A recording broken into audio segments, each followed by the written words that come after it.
Oh, go ahead. I have a couple questions. So if we delay payments for a year, when you go to make your payment, do you have to pay that last year and this year? Is it a catch-up? No, that's a good question. It's not. You'll still pay your regular tax bill in the regular cycle. It'll just be based on the assessment from 5 years ago.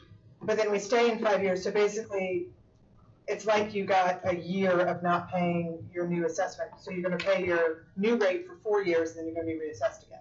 That's right. So you're paying your new rate over 4 years instead of 5 years. The next reassessment, one way or the other, will be 2029.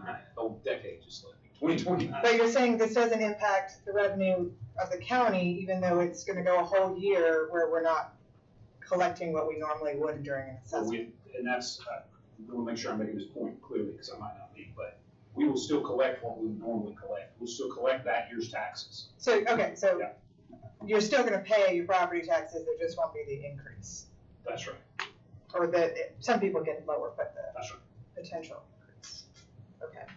Because what happens on the back end is you get the assessed value of all the property in the county, and then that's where the millage number comes from. You can work the budget backwards and come up with a value, or what the millage rate would be to cover that. Okay. Do we have any historical precedent, anytime recently we've done this? We have, and I don't know if you could speak to that, Laura. Yes, the 2018 reassessment was delayed for 1 year to 2019.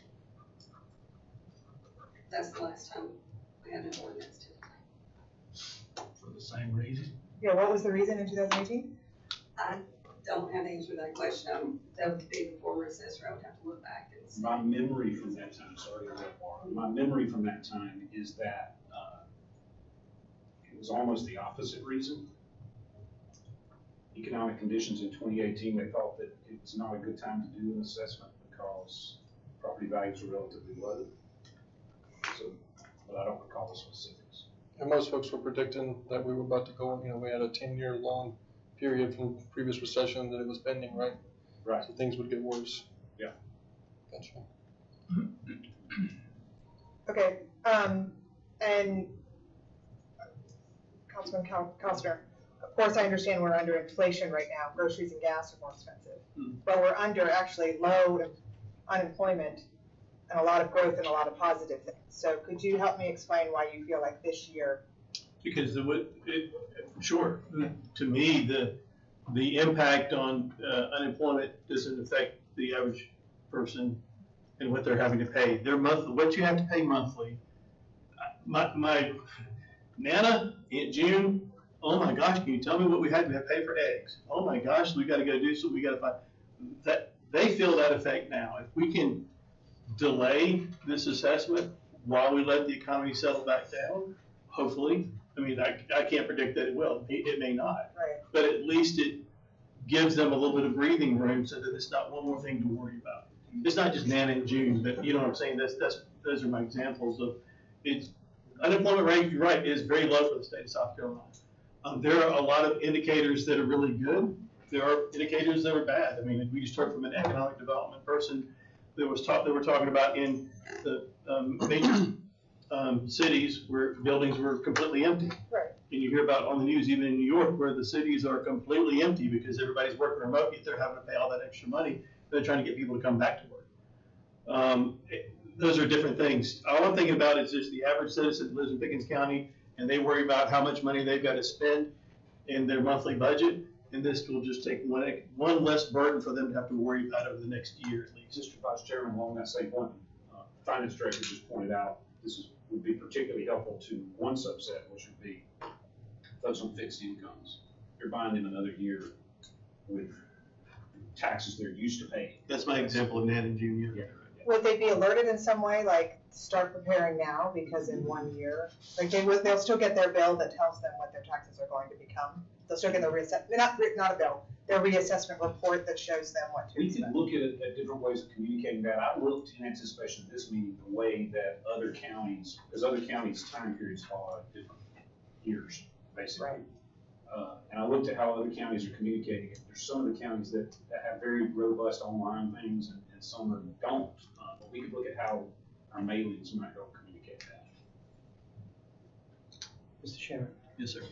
When did you start the reassessment process When did you start reassessing homes for this upcoming reassessment? With this coming reassessment, the beginning of '23. The beginning of this year? Yes, Okay. Okay, so if you delay it a year, you won't have to go back and redo those? Okay. now it's still gonna be based on that effective or control date of 12/31/23. Yeah, it's also quite possible that the economy could be worse in 2025. The whole thing could kind of backfire on you. When will you send out the notices in 2024? Those will actually go out in 2025. No. If we delay. If you don't delay. If without a delay, they would go out in '24. When? It would be, When? by May.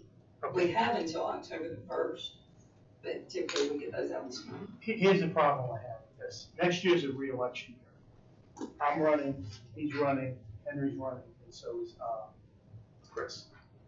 Us delaying it a year, these notices will be bad for many people. They're gonna come out in May, right in the middle of that election.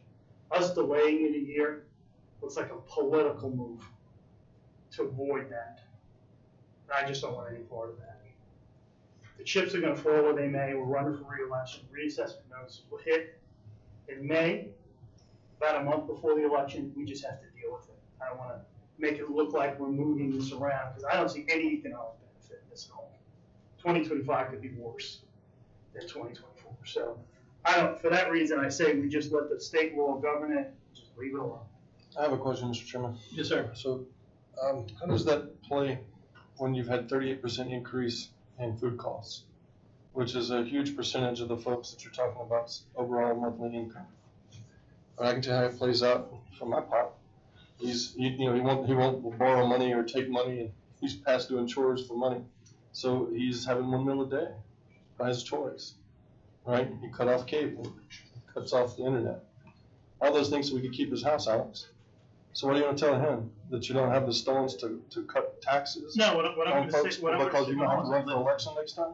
Is well, that what you're going to tell him? I'll tell him that if you want me to. He loves you.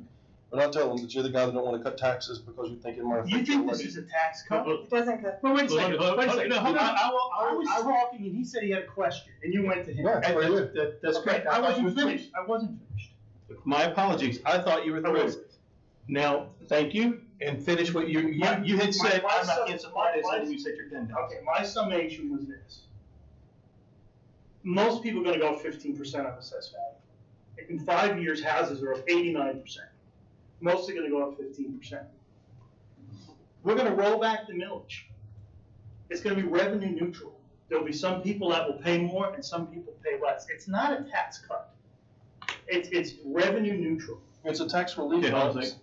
So, I'm finished. Yeah. Yes, sir. it's tax relief. And so like the folks that work for me, I wasn't able to raise my costs last year, right? I wasn't able to renegotiate contracts, but I gave all my guys 5%, 6% raises because of because they needed some relief from what was happening. 38%, groceries. These guys are making $20, $25 an hour. So you get another year, you get a relief for 1 year, right? Yeah, it's going to go up, but you get another year to time average out the inflationary impact. So it's already kind of drifting down, so you're going to have a time average of lower overall impact, and they're going to have to start paying some amount of money that goes up. How's that not relief, Alex? Because what happens is, the values go up 15%, the millage rate rolls back accordingly. So really, you should be revenue neutral. Okay, so you understand that there's a millage rollback, right? So the millage isn't gonna remain at 67, it's gonna roll back. And that's gonna offset the increase. Some people will have it, will pay more, some will pay less on average, but overall, it's revenue neutral. You can't pick up revenue by law. I mean, you can for new development and things like that, but on existing homes, you cannot pick up new revenue. So it's not a tax cut or a tax increase or anything. There's no relief out there. Hold on a second. So, For the people that pay more, there will be, but for the people who pay less, I'm sorry, for the people who pay less, there won't be. all right, now you're done, I'm done. and I want you to be done, Yes. and I want, Mr. Repper. Thank you, sorry, and I was actually Mr. Vice Chair. No, I wanted you to speak of this because I was gonna give another analogy, but go ahead. Two points that are easy to get over, easy to get missed here, and I've got two experts to correct me on this. One is, no matter what we do, the effective date of the assessment, of the reassessment, is December 31st, 2023. That's by law. So the property value of your home, my home, on December 31st, 2023, is what that assessment will be. That's the point in time. All you're doing is delaying the implementation of that from 24 to 25. So what you're doing is basically buying, I apologize for using that word. You are allowing the collection of taxes at the rate we have been collecting them for one more cycle. Now, it is true, as Mr. Seda points out, that it is revenue neutral to the county. But in terms of the changes in value, like every house, I think we all can recognize, is going to go up the full 15% that's allowed by law. Now, will every business, will every restaurant establishment go up? I don't know. I don't know about that. So what that would mean is more value is going to be paid by the residents as opposed to the commercial property owners. Now that's me guessing because it's impossible to predict. It's that degree of uncertainty that your proposal would eliminate for one more year. So while it's true on a macro level, it's revenue neutral, sorry to point. And you. And me, right, there's 3 points back at me. We're going to have that uncertainty and the likelihood that our assessment is going to go up the maximum allowed by law. So this is a tax delay. It's a tax delay. Not relief, not a break, it's a delay. It's a delay. It's a reassessment delay. That's right. So, Mr. Repper, so to put it in simple terms, if I paid $100 before and for a house, and in June got to pay $100, it's going to be assessed. It's going to be $115 because we know it's going to go up 15%, thereabouts. Round numbers, yes. Okay. So it's going to go up to 15%, but rather than our budget's still the same. We've already approved the budget. We already have the money to do all the things that we want to do, continue to plan, to do all those capital projects. Everything's already in place. We're not talking about taking in less money that we're going to be able to spend to pay for the projects we want to. All we're talking about is delaying the burden on those people that is going, I believe that it's going to affect. And I take issue at your suggestion that it's political because I haven't even announced if I'm running or not. It doesn't matter to me about that. Doing the right thing is doing the right thing. Taking a conservative approach to how much money people have to pay is more important to me than whether I win an election or not. So that's why I put this forward. Any other comments? I think, like I said, I don't see there's gonna be a great benefit to it because you roll that millage back. So Great benefit to who?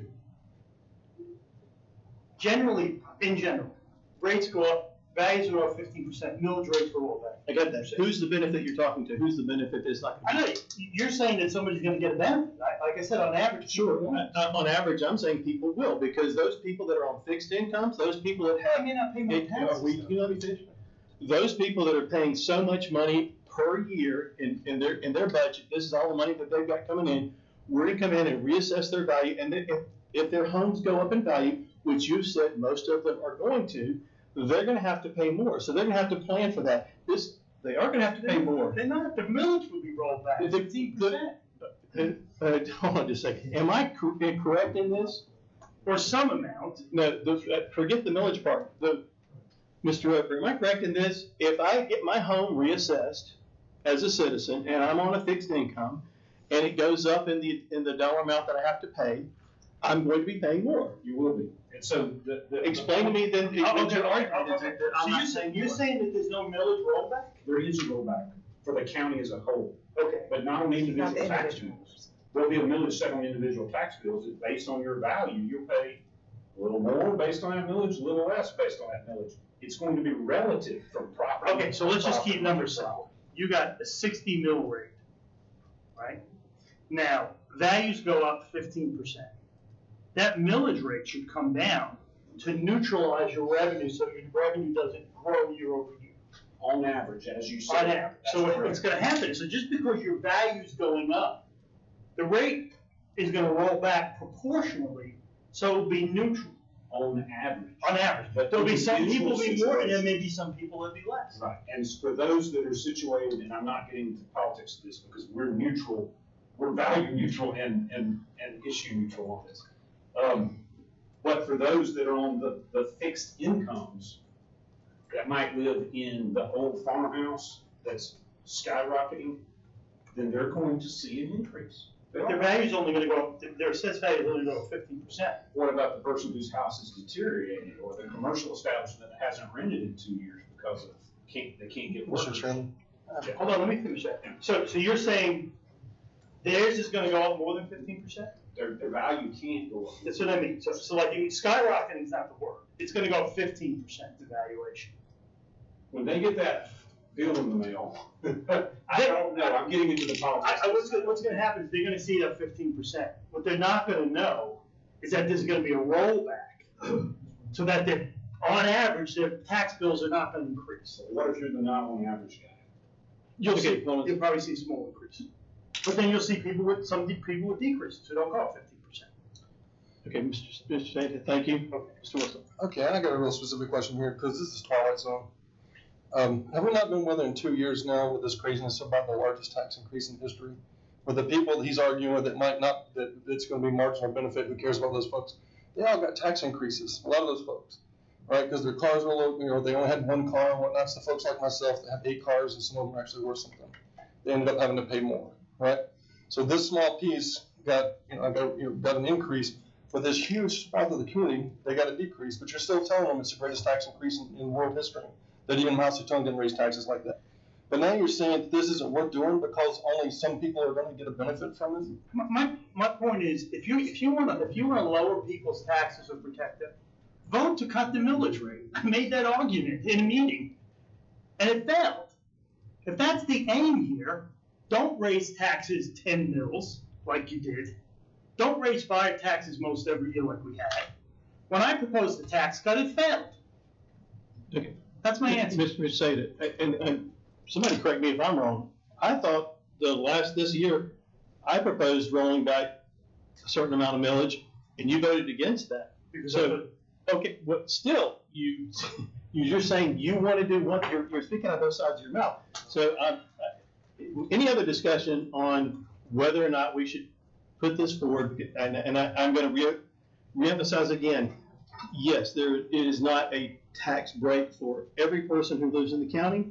It is all we're doing is to try to. All I'm proposing is that we alleviate some of the burden and the worry that people have in the economy that we have, in the hopes that perhaps it will soften some and or give the opportunity for people to plan for the future.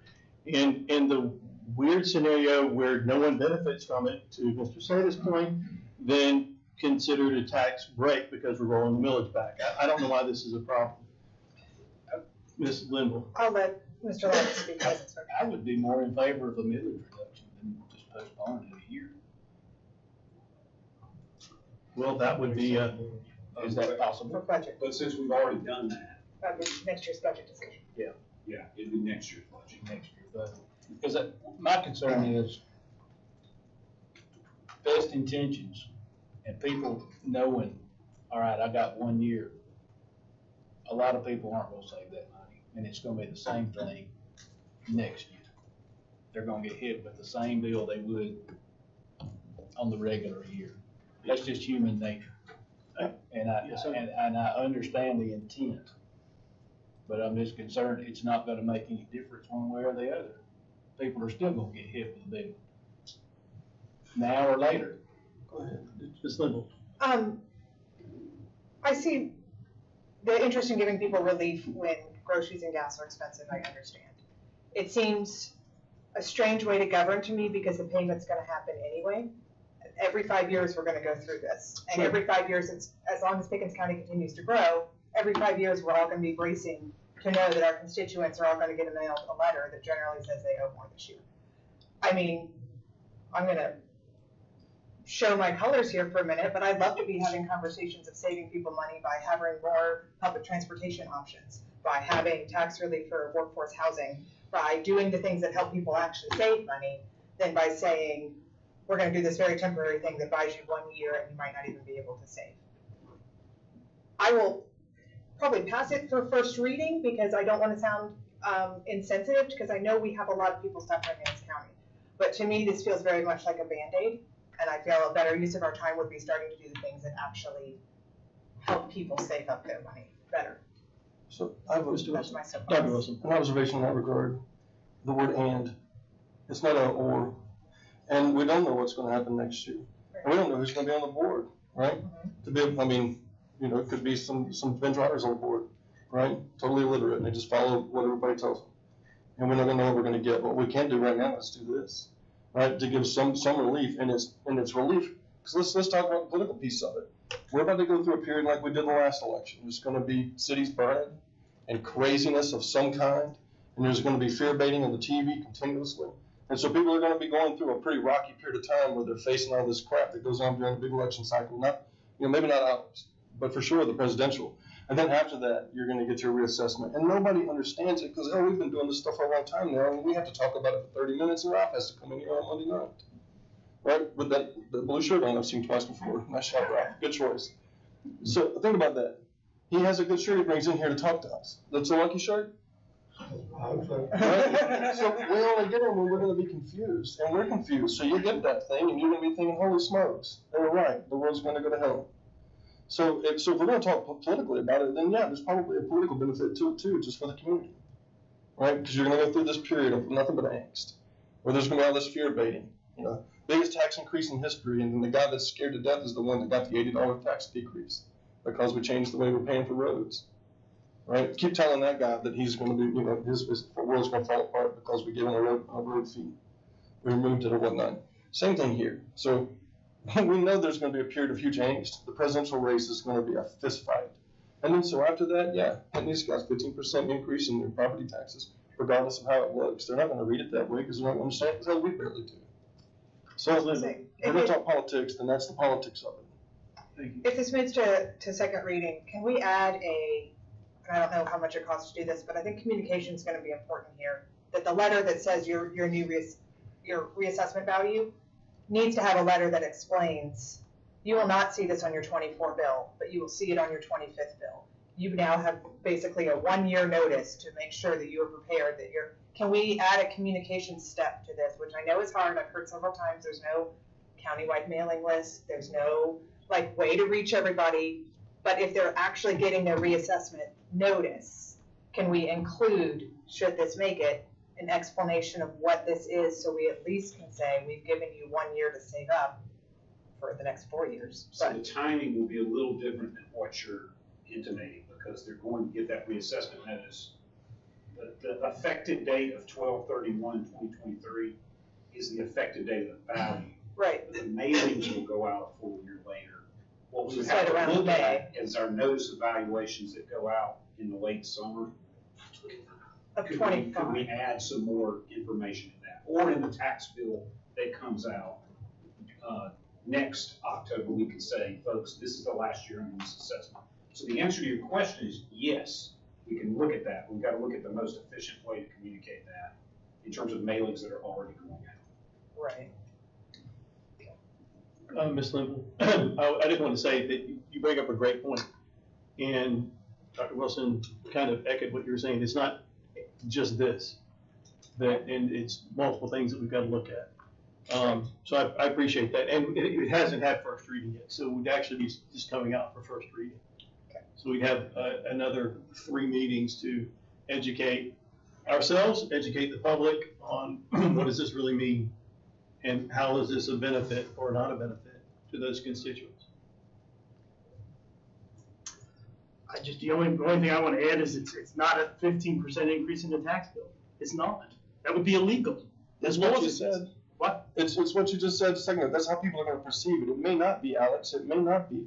But the same way that some of your rhetoric predates on people's not paying attention and not knowing is the same way this goes out and fear baits on the opposite side of it. It sounds like government doing it. Nope. So you look at both sides of the coin here, not just the edge. I think people Same coin. I think people understand reassessment enough that when they realize that the value goes up 15%, there is some kind of a rollback. I think they understand that. I've been through probably 5 reassessments before, at least. You get a 15% increase in values, but you get a rollback in general of about 15%. Revenue neutral. It's not a tax hike.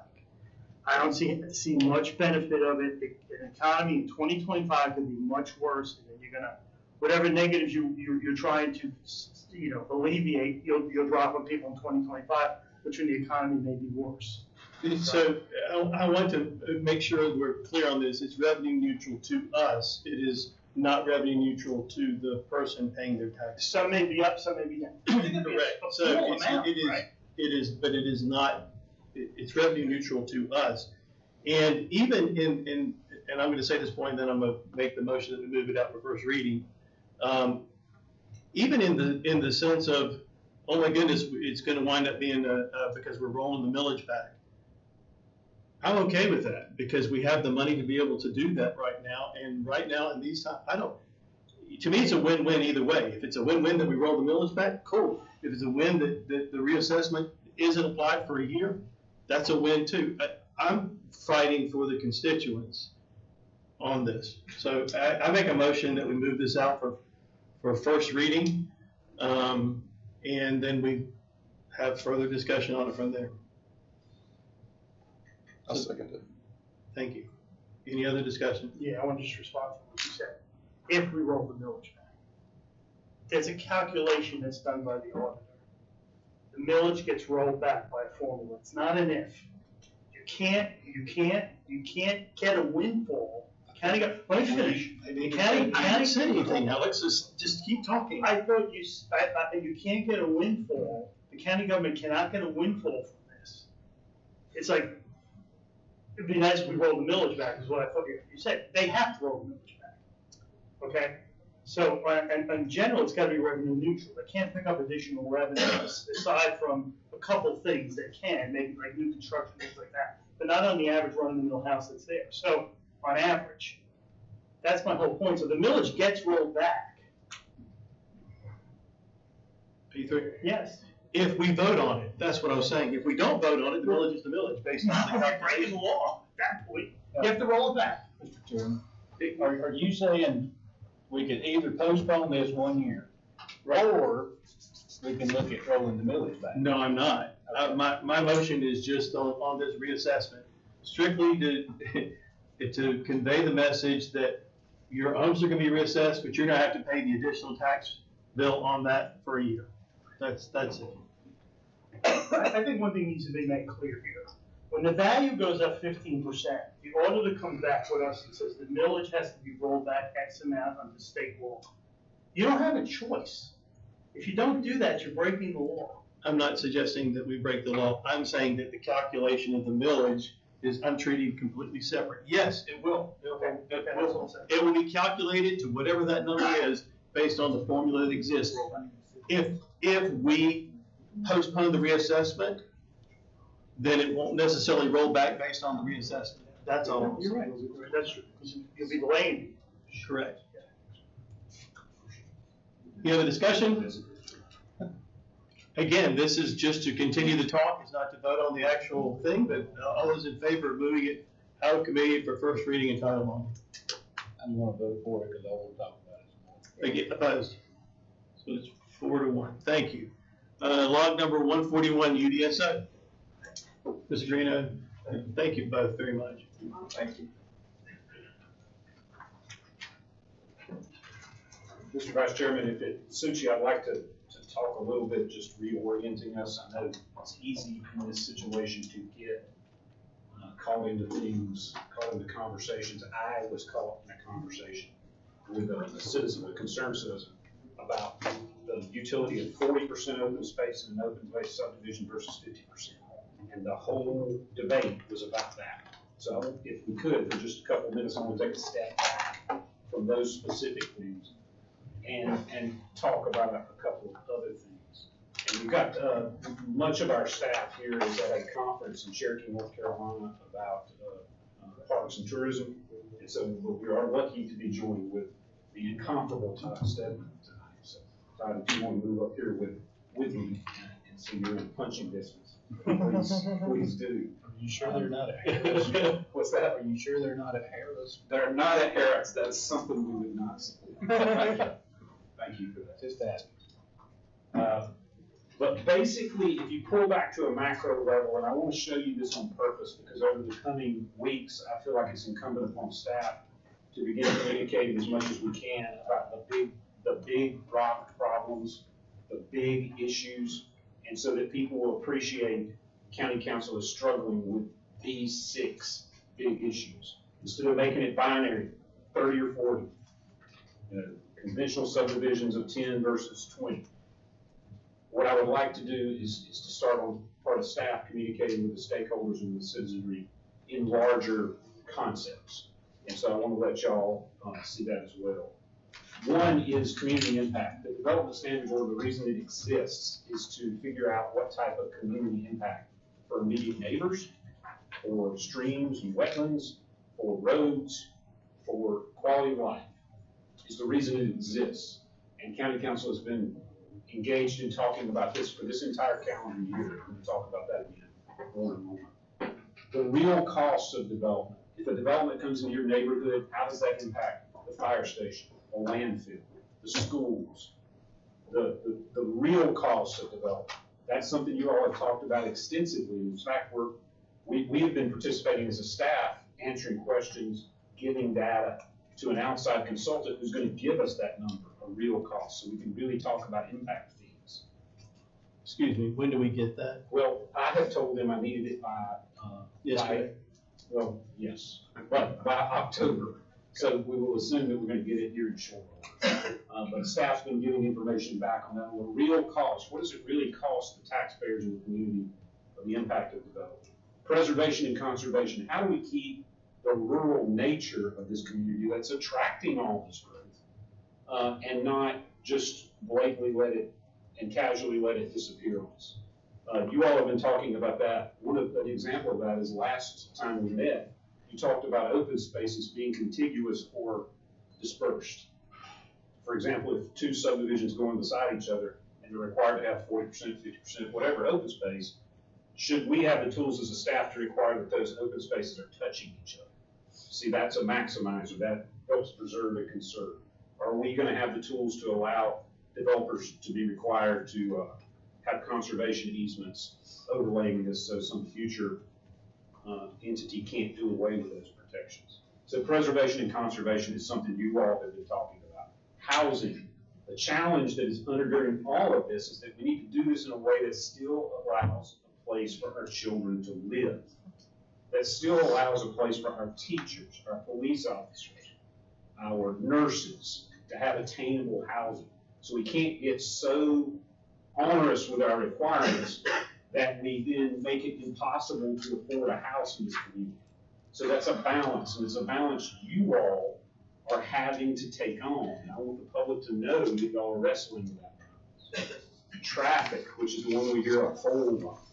One of the things that seems to have consensus support is that before a development is approved in Pickens County from the time this ordinance is passed into the future, before that is allowed, there has to be a traffic study when it's a certain size of development. And that traffic study has to have real teeth in it, not just the suggestion that we're allowed to make now under the existing DSO. So what you all seem to have a consensus around is we're doing away from that advisory system and we're going to one that's mandatory. And I think that's a huge step forward in terms of traffic in our community. And then infrastructure. Do we want to allow unbridled development in places that don't have the traffic, the sewer, the water infrastructure to support that kind of development and to tax that, or do we want to put it where the infrastructure already exists? And again, you all are having to weigh that out. So we're going to try to talk as a staff over the next few weeks, couple of months, we hope, about these issues and make sure the public understands that you all are wrestling with this. It's not, y'all will never have a vote.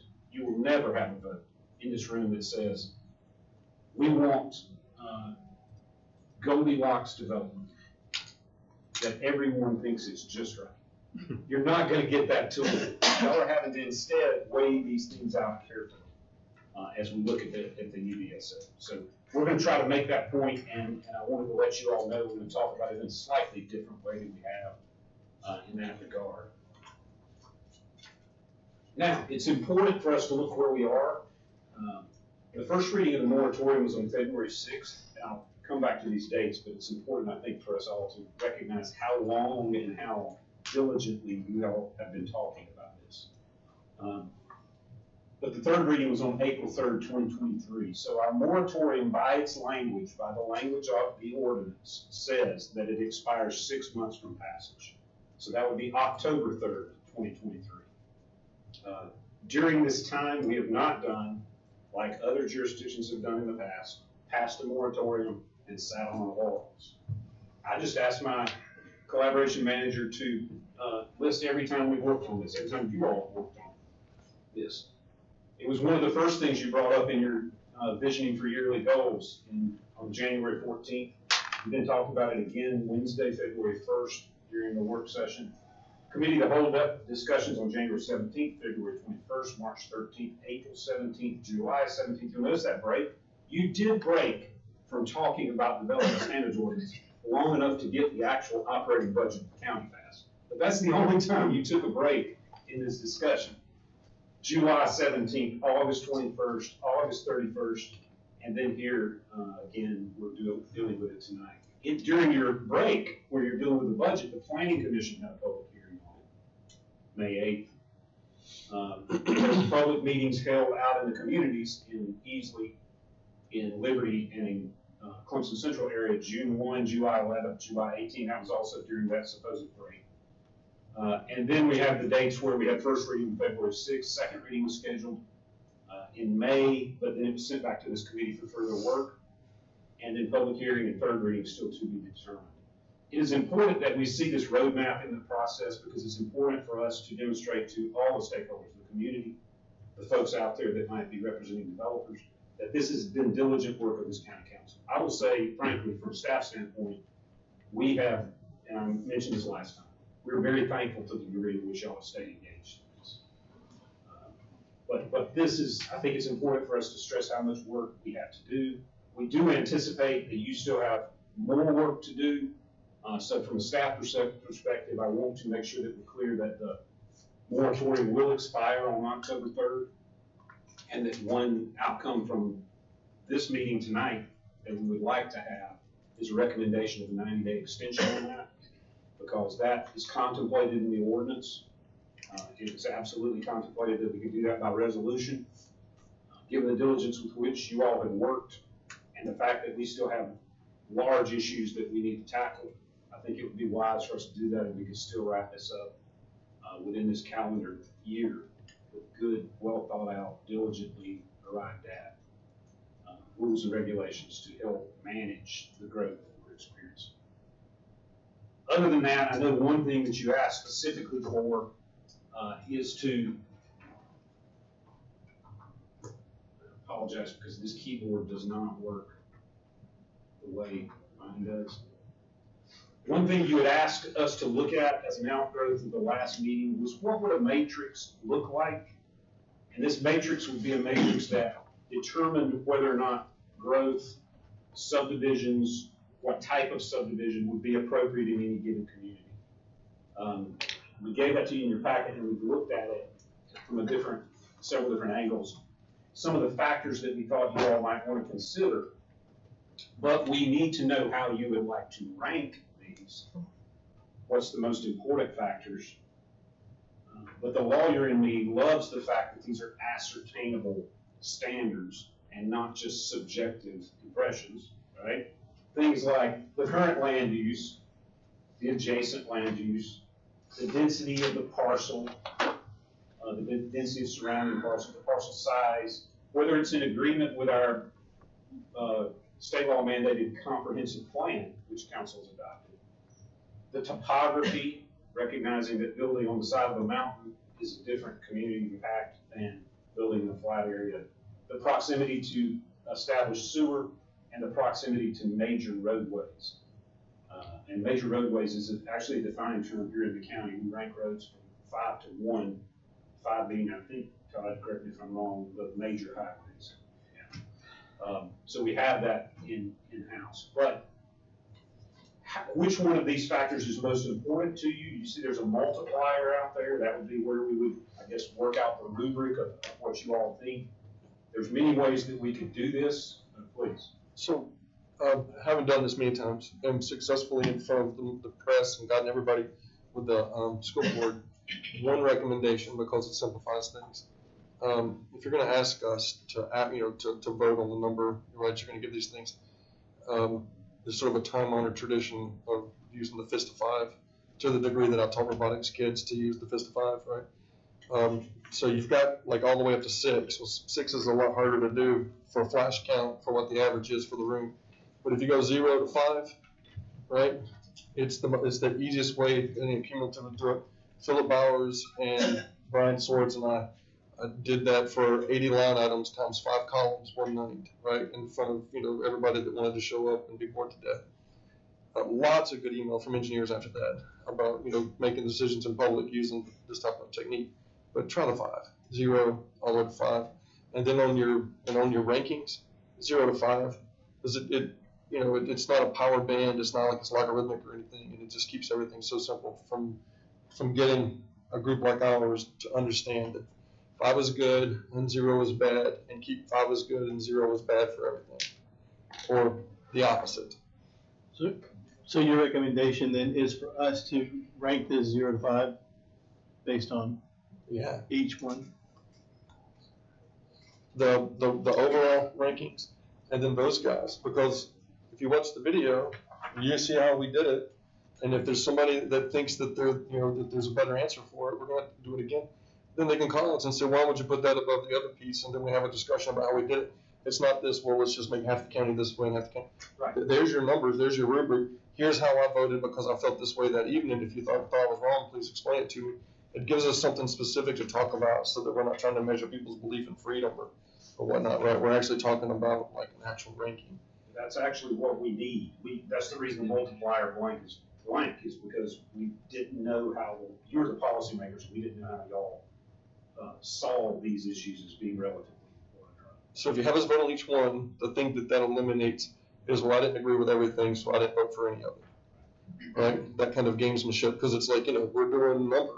And if you you want to go 0, but he goes 5, and the rest of us somewhere in the middle, then you get a balanced answer, right? Is that an exercise you'd be willing to do tonight? Because I've done it before in a worse situation.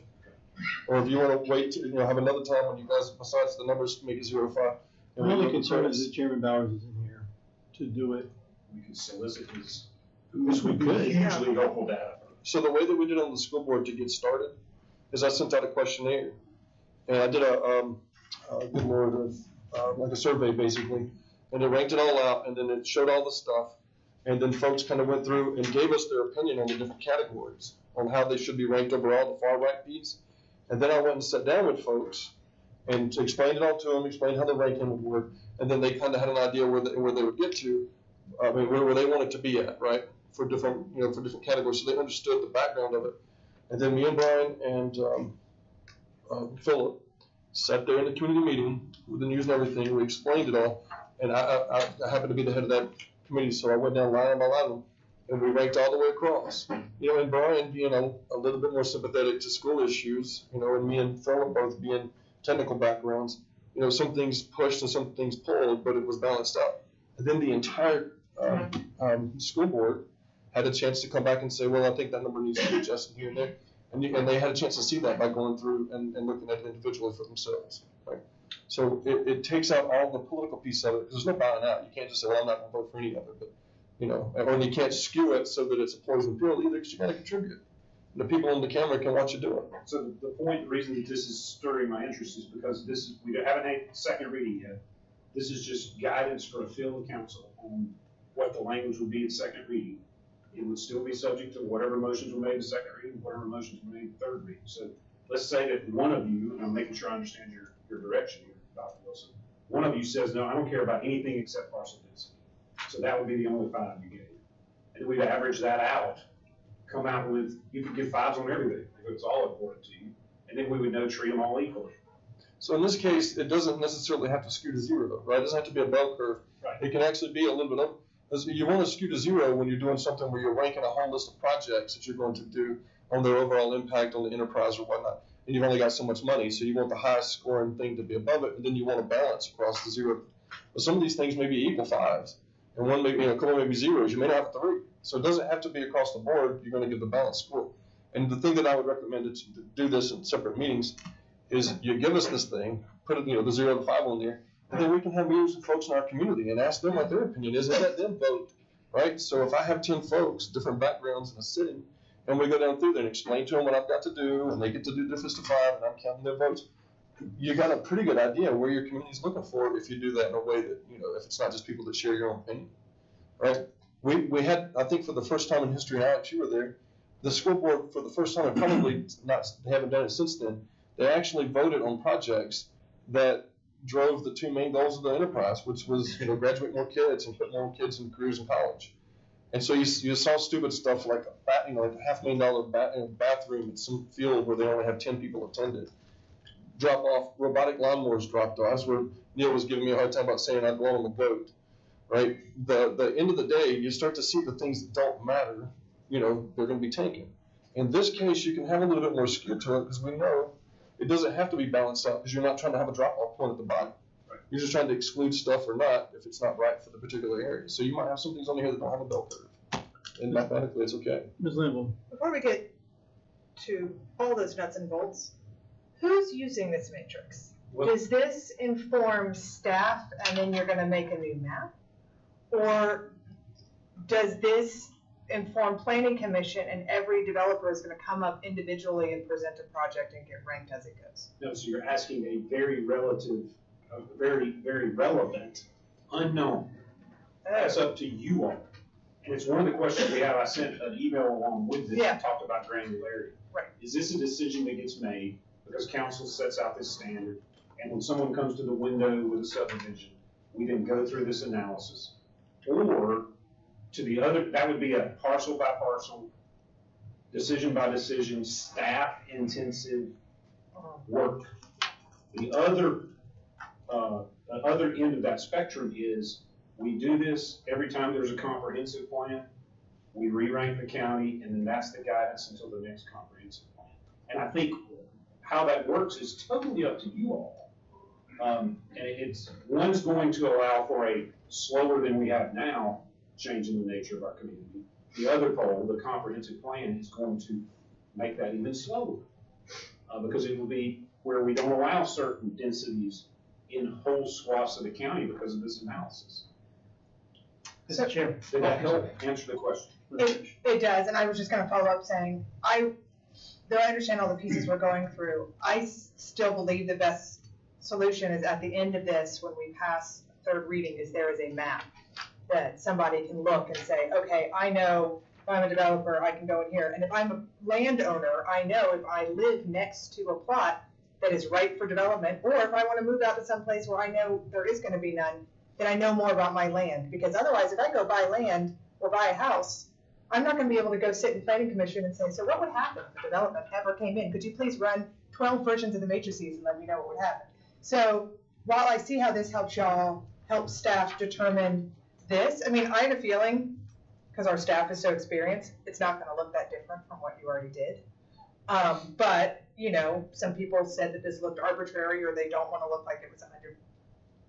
I get that you want some support from us in what you do. But I'm just letting this council know I will 100% be voting for at the end of this, there's a map and it is set. And then if it proves to be a problem or if areas change, then a future council can vote to change that. Does each parcel have its own score? That's the question. Okay, let me just give you my answer. This is too much of a black box. Especially if each parcel has a different score, you're going to need somebody really knowledgeable to know what's going on with your property. Now, if I'm somebody's looking for property to buy, you're going to have to. It's difficult enough to do that now. Then each one of these is going to have different scores. You're going to have to calculate, and that's going to be very difficult. Has this ever been stress tested anywhere? So when you're getting 20 or 30 permit requests a week, what I would tell you is the question you're asking is the very one that Todd Stedman is asking also. And what he would say, the way he would say it, to exactly your point, y'all are actually agreeing on this, I think, is doing it parcel by parcel on the fly every time they come to the door is a lot of things, but it's not planning. Well, I know, that's, like I said, it's never been done, it's going to be difficult. It hasn't been stress tested anywhere I know of. And you get how many permit requests a week? Lots. Yeah. I mean, it's going to break down badly. Like I said, I think what you did with the school board was revolutionary. They did it 1 year. That was it. It ended after that. It was too complicated. And they just handed it to the administration. The administration came up with that list the next year. I did it for 3 years. That's because what I know, they- because I remember I asked Philip Bowers, he became the chairman after you. I said, what'd you do? He goes, I just handed it to Mark, he knows what he's doing. And I was blown away, because I thought you did good work on that. They used the tool, but they did They their own just, yeah, thing, it's, right? they just, it's too complicated. So the other thing is this doesn't set a vision of what the county councilmen believe is correct. Like, for example, in my case, I look at northern Pickens County, I think it should be less dense than other areas. When you get up around 11, I think it should be more like a conservation area. Now, this matrix isn't gonna do that, because there's no vision here, it's just whatever's going on around you. Well, that's actually the question I want to stress. So I really think this doesn't give you the vision that I just kind of laid out, at least looking at the northern But part. that's literally what we're asking. I want to make sure I communicate this right. You're exactly right. Just doing that parcel by parcel, we're not implementing any vision. We're just basically kind of slow rolling growth. But if on the other hand, we use that matrix, which you all rank because you all are the policymakers, and then we're able to produce a map based on existing data, for example, this data that we have, that shows literally every parcel that has a slope to it greater than 15%. We can get that specific, okay? Mr. What I'm saying Representative, is, yes, what you're saying then is this isn't for the planning commission to look at the matrix. This is for us to give you an overarching view so that you can use the language to create second reading so that a map can be created based on what full council wants to do. that's right. And I want to demonstrate to you. If we okay, choose to go that way. If you choose to go this route. Now, what I love about it is that it gives us an ascertainable standard. We're not just saying, pardon, this Mr. Sadie, you're not just saying, I want it to look like this. You're actually coming up with, these are the criteria. These are the criteria. It's based on math. It's based on slopes. It's based on density. And we produce a map that's then predictable. All staff's got to do is say, oh, you're in development area 7. Notice the word I'm not saying. You're in development area 7. This is the maximum size a subdivision can be. This is the maximum density. Yeah, but the problem is when you do it every lot, where you have areas that are so in common that you can call them zone 7, or there are going to be differences within that zone where, like I said, I could be reading this wrong. Does every parcel have a different score? Well, don't let me get this wrong, but like, Or if for something example, changes, well, when you produce the map the first time, every parcel has a different score. Those are the parcels. That would be how you score. Okay. but you understand my point.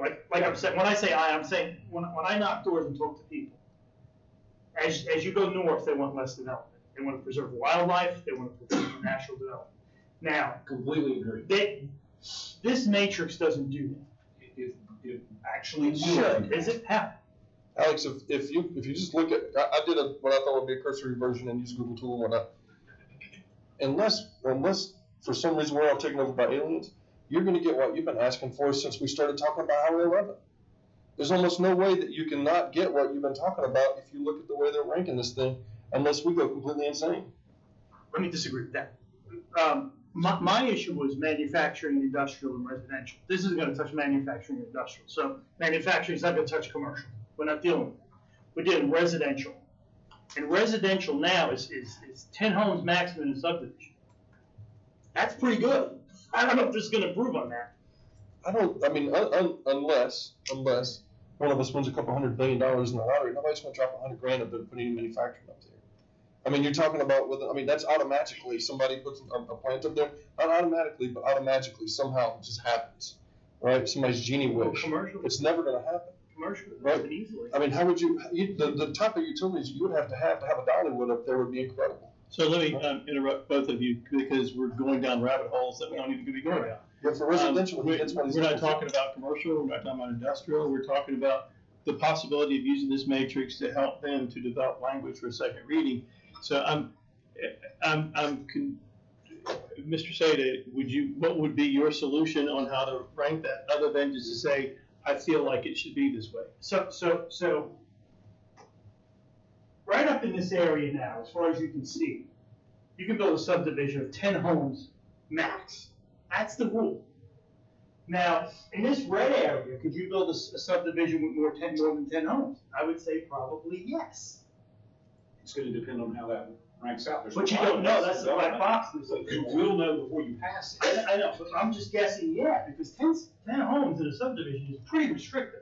That was the one thing I liked about what you did. I didn't like What we did. Yeah, just mine, Today, You still did it. You contributed to the whole thing. You're part of this thing too. You can't just bow out of it because you didn't get your way. I opposed it the whole. You debated it the whole time, but none of us trusted you enough to go your direction. That's because you didn't have the impact on the team. It's a we, Alex. You got voted to a team. You're gonna have to accept that at some point. Okay, so, thank you. Mr. Rowe. Yeah. Mr. Stebbins wanted to make one clarifying point. yeah, just that limit on 10 homes in a conventional subdivision, y'all have not voted on that yet. So that is not in place. That's not in the higher 11 ordinance? That's one of the proposals before you, but y'all have not, that has not been enacted. I'm gonna disagree with that. I think the Highway 11 ordinance that got passed. I'm sorry, Highway 11. Yes, Yeah. in that area up there, as far as you can see, The 1,000 foot. 1,000 foot plus what you can see, limits it to 10 I homes. apologize. Okay. Yeah, Okay. that part is correct. So my point is, you just keep saying I'm gonna get what I want.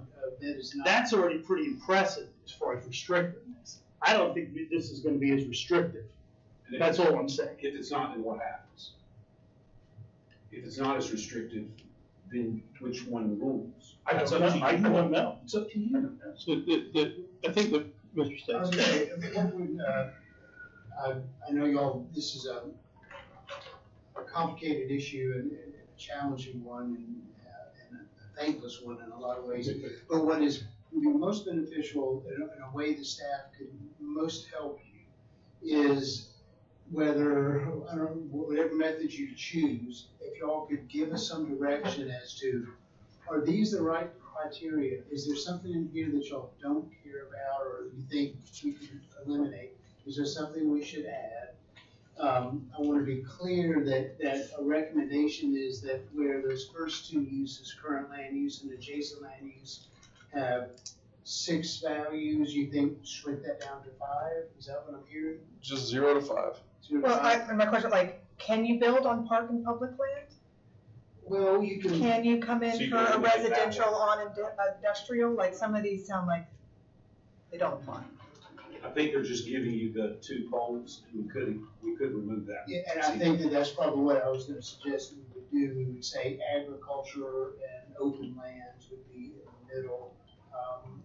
Anyway, well, we could take a look at that. And on topography, we could add additional, point breaks in there instead of the 3, so we could end up with a 1 to 0, 1 to 5 for each category.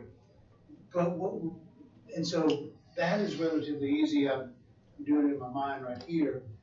What I don't know, and we're only assuming, is this multiplier, and whether or not you have a number, each of you has a number of 1 through 8, and you get to decide 1 through 8 down here would be a simple way to do it. Or you get 2 1s, 2 2s, 2 3s. It's 0 to 5, Todd. You rank it the same way because it's math. Okay, 0. Well, So one will be a 4.3, one will be a 3.7 or whatever.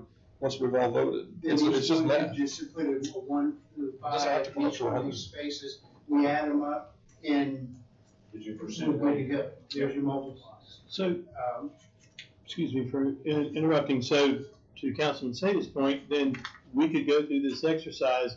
He'd come back and it shows us up here, and he could say, you know what, guys, I don't want to touch anything that is in the Highway 11 ordinance, and that would be one of the criteria that we would put in place to prevent that.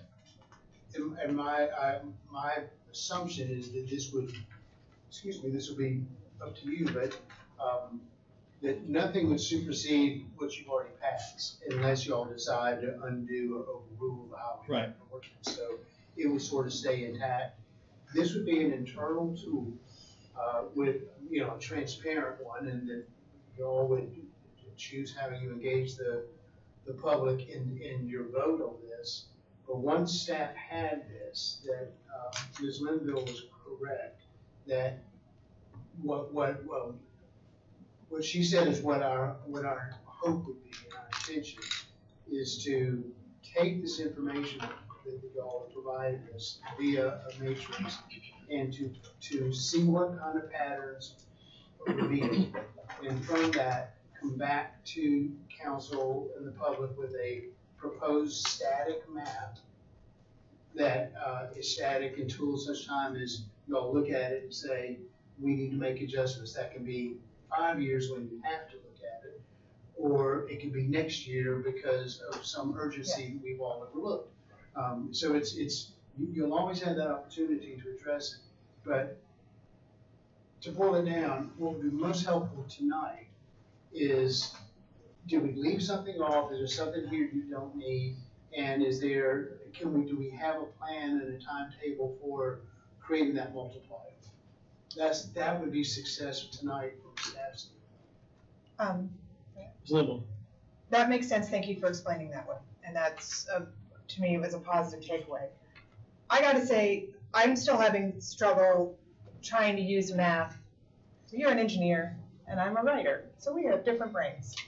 Trying to use math to solve this, we're like, if I only get one number 5 vote, then, proximity to sewer doesn't sound like a sexy, fun thing to prioritize, right? You're gonna wanna prioritize land use or density. So then if we all did that, and we're like, I only get one number 5, I'm not gonna waste it on sewer, then suddenly we've downranked sewer, which needs to be a necessity because that's how things get built, right? What do you mean by 1-5? You don't choose this one's a 5, this one's a 4, this one's a 3, this one's a 2. You choose 1 to 5. That's right, because then 5 is at 8, right? Okay. Yeah.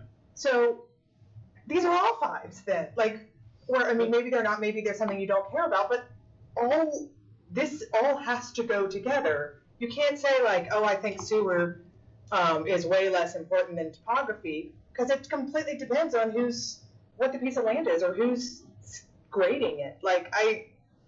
I think using these as criteria to make a map is definitely important. Trying to make it a personal, or you're saying let's talk to my constituents. I really like to talk to my constituents about their opinions on sewer access. I don't think they're gonna come back to me and be like, I've been up all night thinking about county sewer access in 5 years for a development. They're not gonna tell me they care. They're going to tell me they care about density and current land use. Let me just counter that with something. It might be that when we're done, right? Because they all are important. It's a relative categorization. So it could be have a 4.8, a 4.3, a 4.5, or 4.6. None of them are zeros. That's why that's why you gave them to us, right? But it's relative to the others, but they don't have to be zeros. That's why I'm saying it doesn't have to be a bell curve. It can be skewed on the rankings, right? It's the individual categories and how things fall into the category that is just, it's on the map already. Most of this data is already available. That's right. So it sort of self-skews on the one piece. We're going to score categories versus you got one line, they're all kind of got their little column there, and then across each one, how they're relatively important. And the whole thing that it does is just gives you a raw score. Then you have to tweak it, because some things not going to make any sense. Like you talked about a second ago, right? He's going to get up to some little corner up there, and there's a beetle that nobody can find anywhere else. And so we're going to make a small adjustment to it because of that skewing. What I'm saying is, in my area, you guys may not have a clue, that there was a Cherokee thing over there that was made pewter and wild. Nobody knew they had that technology.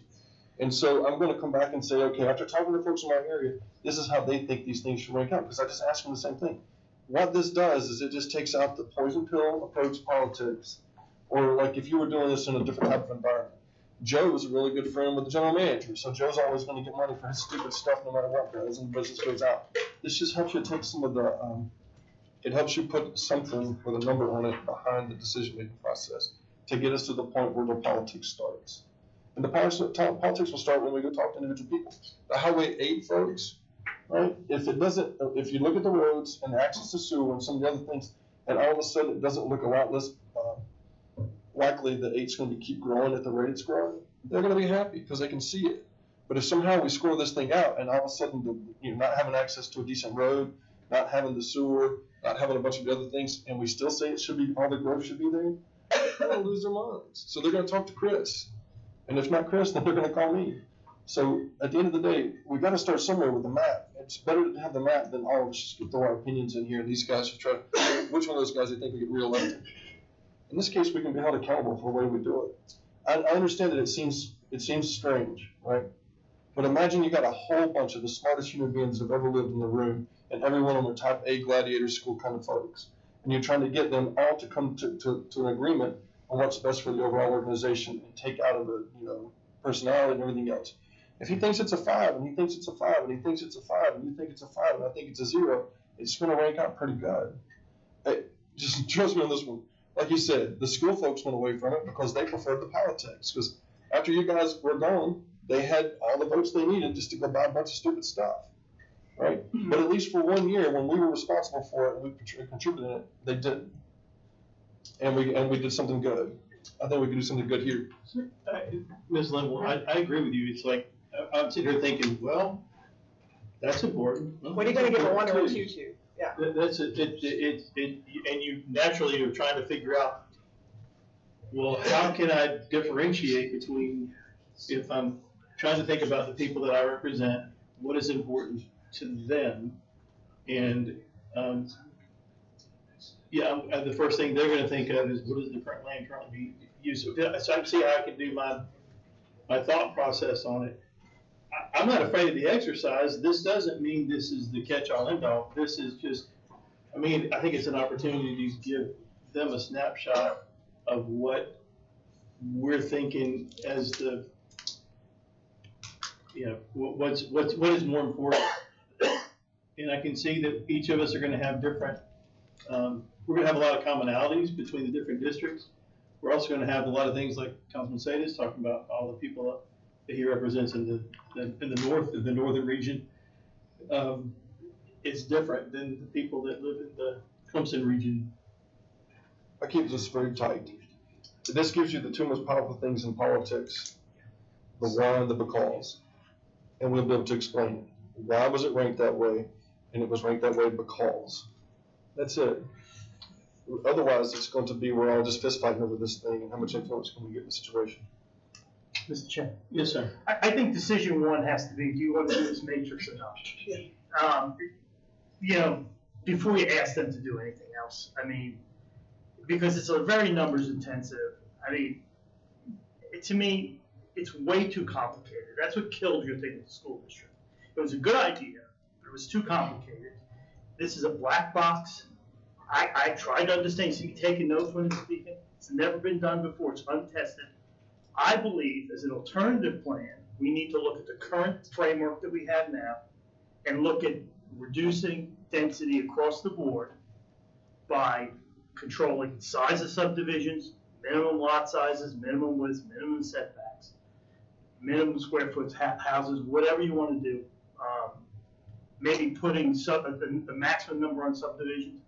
I think we should work within the system we have. This is something that's totally revolutionary and untested. I don't want to go about it. I don't know if it should be a 0.2 or a 0.8. I'm not even going to try if you guys go that route. Because I think this will be a train wreck when you implement it. That's my opinion. Any other thoughts? I'm still trying to wrap my head around it. I understand what you're saying, the ranking and all that. It's not easy. It took an absolute an incredible. I had breakfast with a whole bunch of folks over and over again to walk them through so they would understand what they're voting for, how they're voting for it, how it works. But once because you've never done it before. But when you say it's never been done before, billions and billions and billions of dollars get spent based on this on a daily basis in all sorts of different environments. I didn't invent this, man. This has been around for 150 years. And for real estate development. Now, show me another county that's doing it. We could look at it and model it.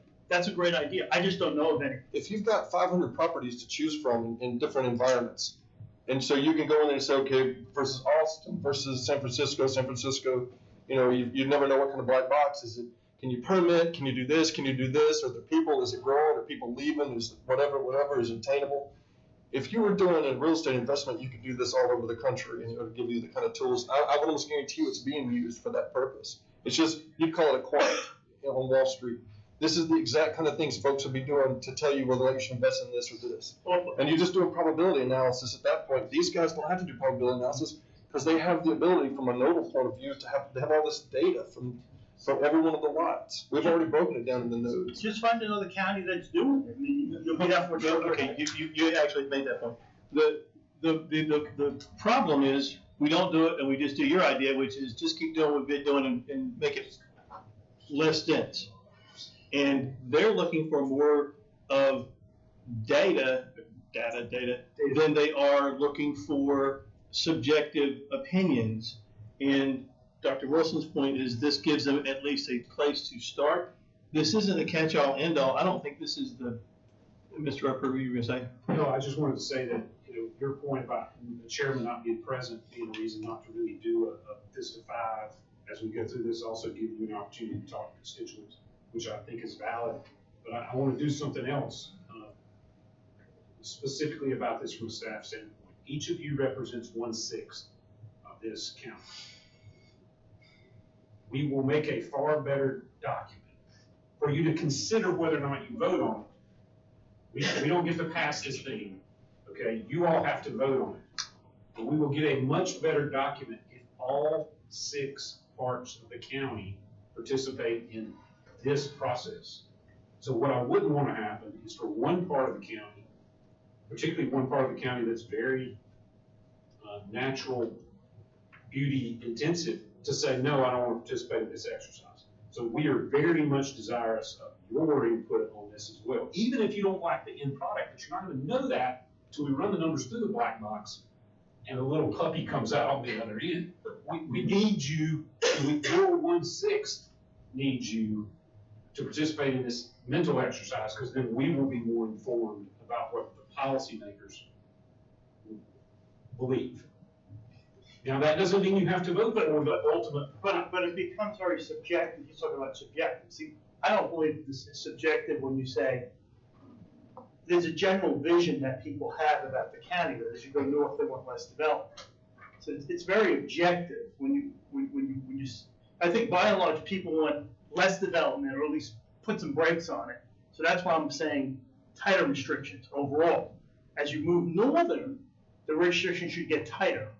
Now, I don't think it should be 1,000 different measures. It should be maybe 4 zones or 2 zones, and that is, I mean, I think it's, you said subjective. It's not. I think that's the vision that we want to lay out here. Now, I don't think that matrix does that. And the second thing, to your point, I have no idea if it's a 2/10 or a 3/10. I really don't, or a 5/10. I wouldn't even know how to do that. I hardly even understand it now. Mr. Vice Chairman. Can I just say one thing? I taught middle schoolers how to do this. I think that everybody here is more than capable of doing it. Thank you, Mr. Upper. Thank you, Mr. Vice Chairman. What I would say to that, Mr. Seda, is that number one, we need your input. Number two, because you have a very strong point of view on this, we need to know that you're one of the policymakers. I want you to participate in this.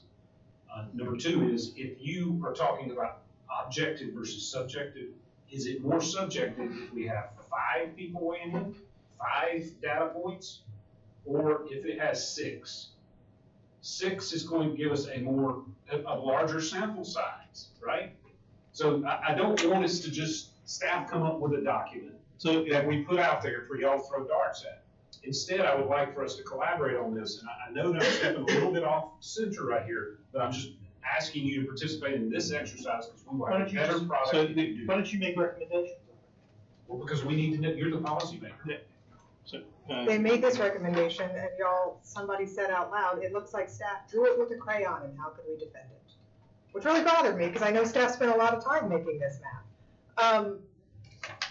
I think basically what this is gonna do is I think when this is done, it's gonna look almost exactly like this, and it's gonna have one other little area.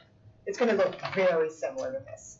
But everyone's gonna feel better about it and say, oh, staff didn't do this behind a closed door. They did this based on some math that people voted on. So it's not gonna end up being that different because they used these same criteria to come up with it. It might have one little other area. Basically what this is doing is protecting everybody. So to your point, you don't come in and be like, I know the guy who owns this 1 square and that's why we didn't color it in. It's a lot of work to say we voted for every single one of these, but at the end result is going to be a map, and then we're done and we don't have to talk about it. Think about the other side of that coin, of what you just said. If we can justify it, then whoever does in the future, right, will know where we started at and how we got to here. So at the time, the ground, whatever changes, they'll have the opportunity to come back and maybe use the methodology. But more importantly, we have a world-class GIS team. right? Award-winning, very strong. Yes. If we did not have that, I would not be suggesting that we do this because it's so much more difficult to do. But you may not have one in 5 years, and giving them a framework for how we at least made the decision. I mean, think about how much stuff was done before any of us got on the council. We got no clue why didn't they put in some adjustment on the road fee from the beginning? There's just inflation to keep up with inflation. But they didn't. We don't know why. I made a whole bunch of judgments against all those folks, right? But at the end of the day, at least we can show some architecture associated with how we did it, other than, well, Henry knew all the guys in the Calvin's Association. They put pressure on Chris, so he would do X. Which is, by the way, I'm going to 100% do to you. The other thing that's fascinating to me is we're not trying to, like Mr. Roper said at the very beginning, find the one thing that is everybody likes, the Goldilocks answer. And we keep trying to, Councilman Seda knows better for the people that he represents. You know better for the people you represent. So do you, so does Chairman Bowers, and so do I. So we're here to represent those voices, but do you want the people from Liberty selling you what you can build up in Pickens? And that's not how it's worked. So we each have our own opinion of what we represent that gives them an overarching thing to put together to give us the map. And I don't see the downside. We can reject it, or we can do it, Councilwoman. We'll go, hey, look, this little dot that came up over here, y'all are nuts. We're not putting a big dot up there in the middle of Highway 11. How did that happen? Right? I don't think it's going to be that way, but this at least gives them the tools that they need to come back to us with the language, and then we can move forward with second reading. So you can't beat a plan with no plan. And so what we're talking about tonight, at least we have somewhere to start from, so you guys can make the map, so we can go look at the map and check it, and then say, hey, I don't think this will work for the folks. I called Bob, and this is a different neighborhood, blah, blah, blah. Or we can just say, well, let's just kind of do what we're doing, which ain't enough for you guys to get started to begin with. So a plan, maybe not perfect, because perfection is not on the table at all, or, but it is a direction to go in. Will this speed up getting this UDSO moratorium problem? Because we're running out of time. We're going down rabbit holes, and the clock's ticking. Right, we absolutely would put this to good use, because we would. This will help. Yes, this would help us. Mr. Stedman, you're the guy. Yes, this would be very beneficial, because I think that it's not gonna move forward without it. Then I think that I'm hearing from council that y'all want some objective justification for the decision-making process, and this will help define that. I do think it's important, though, when we leave here tonight, that we have thought about the time frame upon which y'all will deliver this information to us. Because if this, if it's a month from now before we get your weighting, or the scoring methodology you like to use, we've lost another 30 days or however long it is versus tonight, which was, the ideal, that we would have gotten some more direction tonight.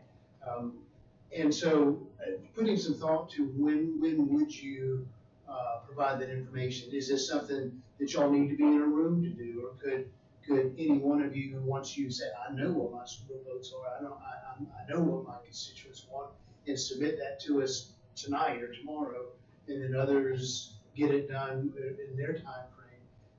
It'd be very helpful, I think, to have that discussion, so or at least for council to be aware of this ramification to every week that you wait to give us this information. Because we have to give this information to you, not sure what the answer is going to be. We'll have to not only, once we get that, we'll have to probably change this set of data on the bottom corner of the total score. But then we've got to begin doing the work of saying, okay, well, now let's run this through GIS, and they're willing, but they've also, this is work on top of work. So please be considerate of just letting us know when we might expect to get your answers back. So here's the hardest part of these things is the ranking of the lines and ranking of the columns. After you agree what should be in the columns and what should be in the lines, 80% of the work is making sure that these are meaningful things. And I think that you guys did it when you said make a recommendation. They did. They said, okay, based on all these conversations we've had, here's these things, these lines that are strategic, and then here's these categories that are meaningful differentiators. So how do you want to judge those, right? And so for me, the easiest way for you guys to kind of see is if you can quietly sit in the room, right, and go through a spreadsheet and figure out how you'd like to do it. And then it can just be added, and then we can all argue about, well, hey, are we really sure that's it right there? Can we tweak that one a little bit? But that gets you started. And I think you guys can do that. If you, I don't want to do it. I got a job. But I will share with you the the architecture I put behind the theme of the school board, which worked flawless with a whole bunch of clueless folks, and the people were able to write.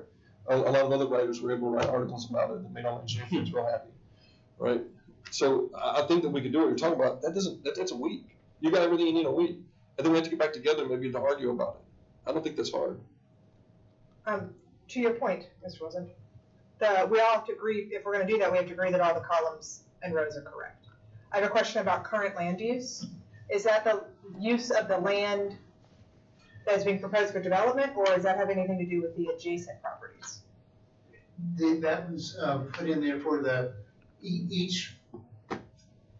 we're looking at whether we look at individual properties or clusters of properties. Right. That what is the current land use of that property? Pre-development. Yeah, Pre-development. Today. Yeah. Okay. When we run this query, when we try to get the score, that's based on real-time circumstances. So put another way to follow this is if you came in and proposed a subdivision on 100 acres, you couldn't say, I want 1,000 units on 100 acres, because I get a really high score there, so, it's what it is now, it's a field. Okay.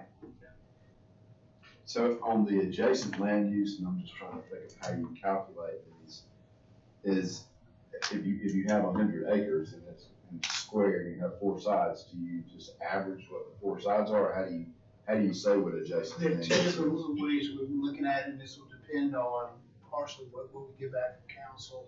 One is obviously adjacent parcels, what's touching it. Just average them then- together, Beg pardon? average them together, there's more than one. Yes, you would have, because you would have each one that touches it. So if there are 6 that touch them and they have these scores, then you would come up with 6 scores and you would average. And then we've also looked at a possibility of using the existing grid system USGS is using, where that's how your tax maps, the first digits of your tax map are a grid. But that's an application tool we haven't refined yet. First, we need to know, are we putting good data in there? Is this the information you need? And there's several ways for us to then apply it. But once you're done, there's going to have to be some sort of a sensitivity study, right? I don't know, Mr. Wilson, what I anticipate is we want to first find out what information you want, and then we're expecting that to guide us, that it will start revealing trends and bands, and then we'll take a look at that and come back and say, this is what we saw and this is our recommendations how to move forward. Mr. Roper. And then y'all can take it from there. Dr. Wilson, to your point about that, this is a conversation we had at staff, and what we were talking about in the room when I was there is, there's gonna come a point on the stereo where, you're not getting any more data. You're trying to fine tune into 101.1, and it's not helping. But then if you get too broad with the dial, you start doing this, you're at 99.9, right? So I think your question about sensitivity is relevant. Once we know the relevant scores, Dr. Wilson, then we'll be able to go back and play with the sensitivity, the granularity, and see, okay, where are their patterns and where are they no patterns? If you went all the way to no, all the way to 11, you would see the county would be light pink, right? So somewhere between light pink and that map is where you're gonna end up. So if you're trying to figure out what this temperature is, right here in this spot, and you know the temperature over here because you have a meter, and you have the temperature over here and you have the meter, It's gonna be the average of the two based on the distance from those two, right? That's this nodal analysis, a whole bunch of linear stuff in there, which classes you'll never take, lots of coffee. They got tools that can do that pretty much for you, right? And you know the node because it's the landowner's property. It's a tract. And y'all got more data per tract than probably anything else we can ask for. But the data they don't have is parcel density. Remember, we all realized these maps were messy because they have commercial in them? Right, so we play around with different concepts. For example, Todd will give me if I'm wrong on that. This is acreage size. This So is the new. smaller acreage parcels are bright red. The larger tracts of land are really light pink. So that's one way of looking at density. Where do you have it divided up into little bitty? The other one is, Did y'all send us that? no, this is new today. Jimmy gave us these maps today, Okay. but I'll send these on. So we're just assuming that if you're lots of acres, you're not dense? No, right now, we're not, this piece we're working on, we've got about 6 different things that we're considering as to how to measure the density. Okay. Because this is not a clear one. The county data is not as, everything else on here, we can do with a high degree of specificity. This one's residential units per parcel. Oh, So wow. how many residential units are on each parcel? Now, the cities are pulled out, so you're not seeing all of that. You'd be bright red down there in Right. your area, right? Right. The cities are pulled out. So we're looking at, what we're gonna end up doing on this data point probably is amalgamating acreage per parcel size, residential units per, we're gonna end up doing a lot of calculations. But this Yeah. also doesn't have commercial either. But if it takes our commercial, that's good. Yeah. Well, except for, when you look at it, you're going, something seems off, which is what I said. Right. First of all, there's a tremendous amount of undeveloped land in there. That's not accurate because the commercial is not shown.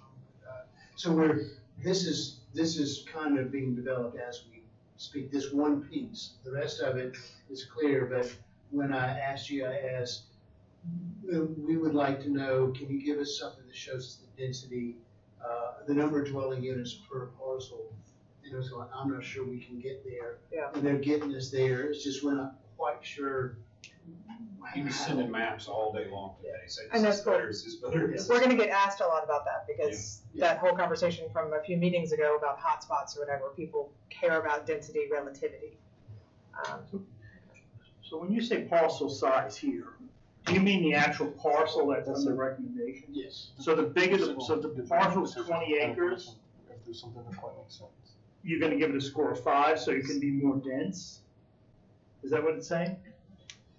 That, yeah, larger parcels would, and again, we're This- trying to this- give y'all a starting point to tell us what you want, but that's how we set it up, was that, if, So if the parcel in question, correct. not the surrounding parcel, the parcel in question is larger, it can handle more density. When we run this query, because we do not envision this being used on a parcel by parcel basis, we see this being done one time to help provide data that y'all can go back and have justification for your vote on the map that results from this query. And that, and so, again, this is where GIS can speak more intelligently to this matter than I can, is to, are we gonna end up with a score, the thousands of scores if, individual, and then somehow we put those back into the system to create the map?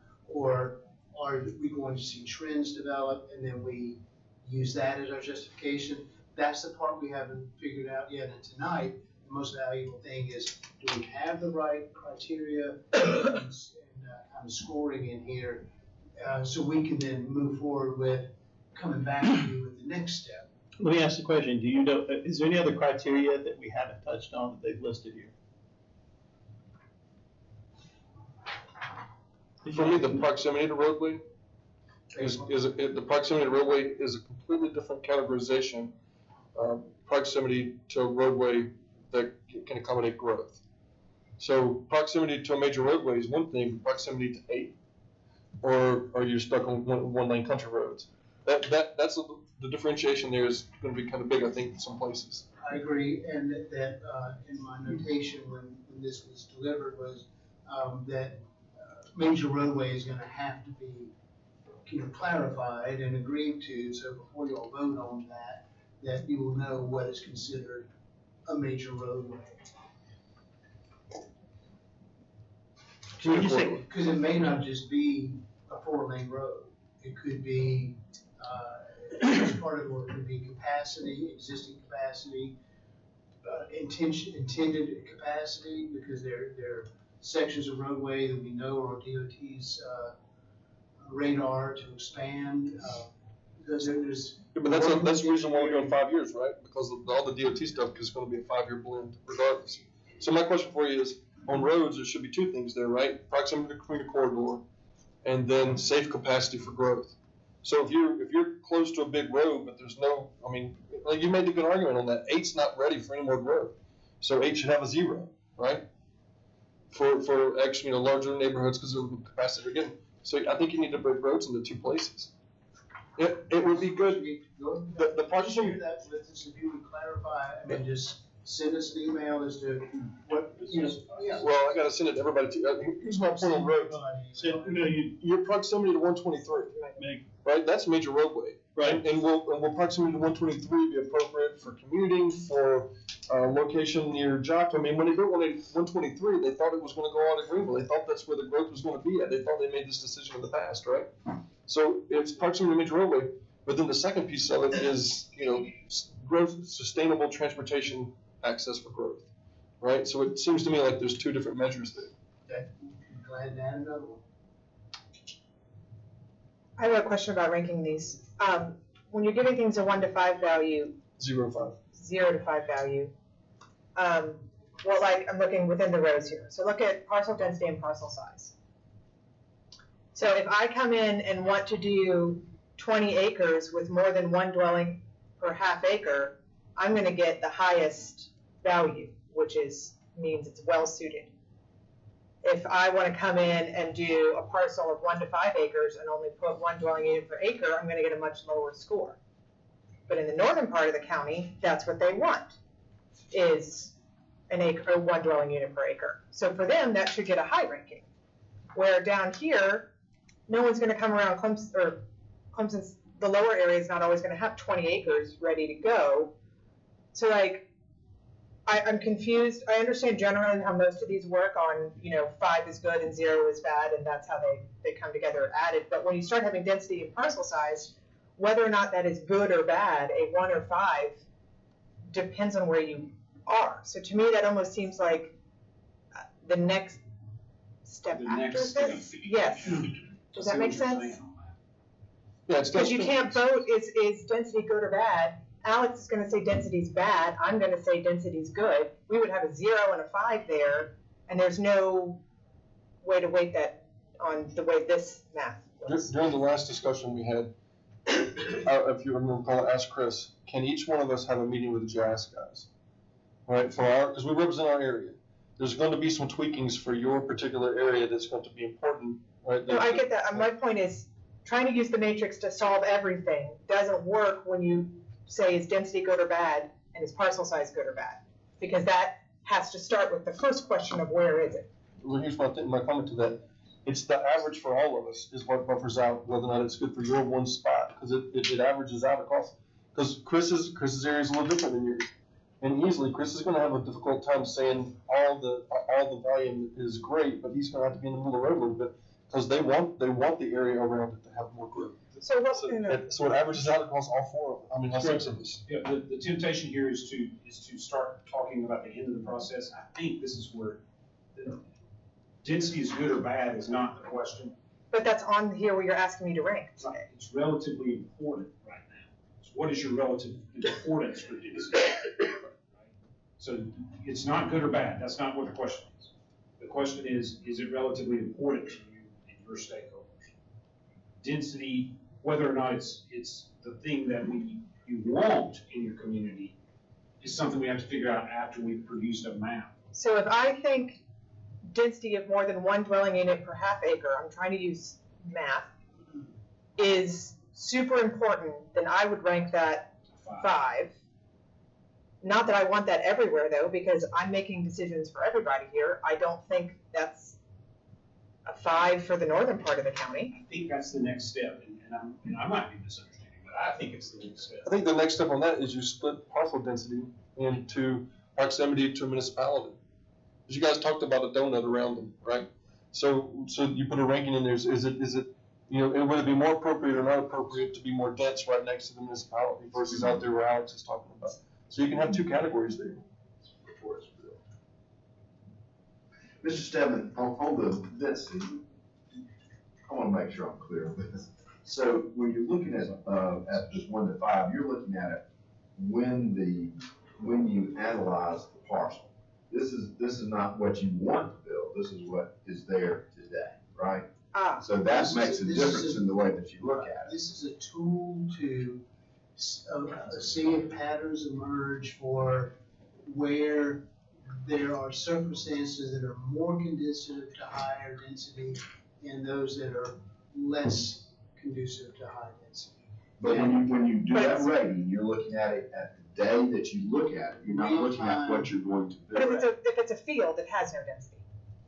That's right, so it would be a 5. No. Under parcel density, it would be Oh, it'd be a. it's nothing, it doesn't have anything. The other side. There's not one with a dwelling unit, but I'm assuming it would be the 0. So how do you rank a parcel density of a field? How do you rank parcel density? Or are you doing adjacent properties?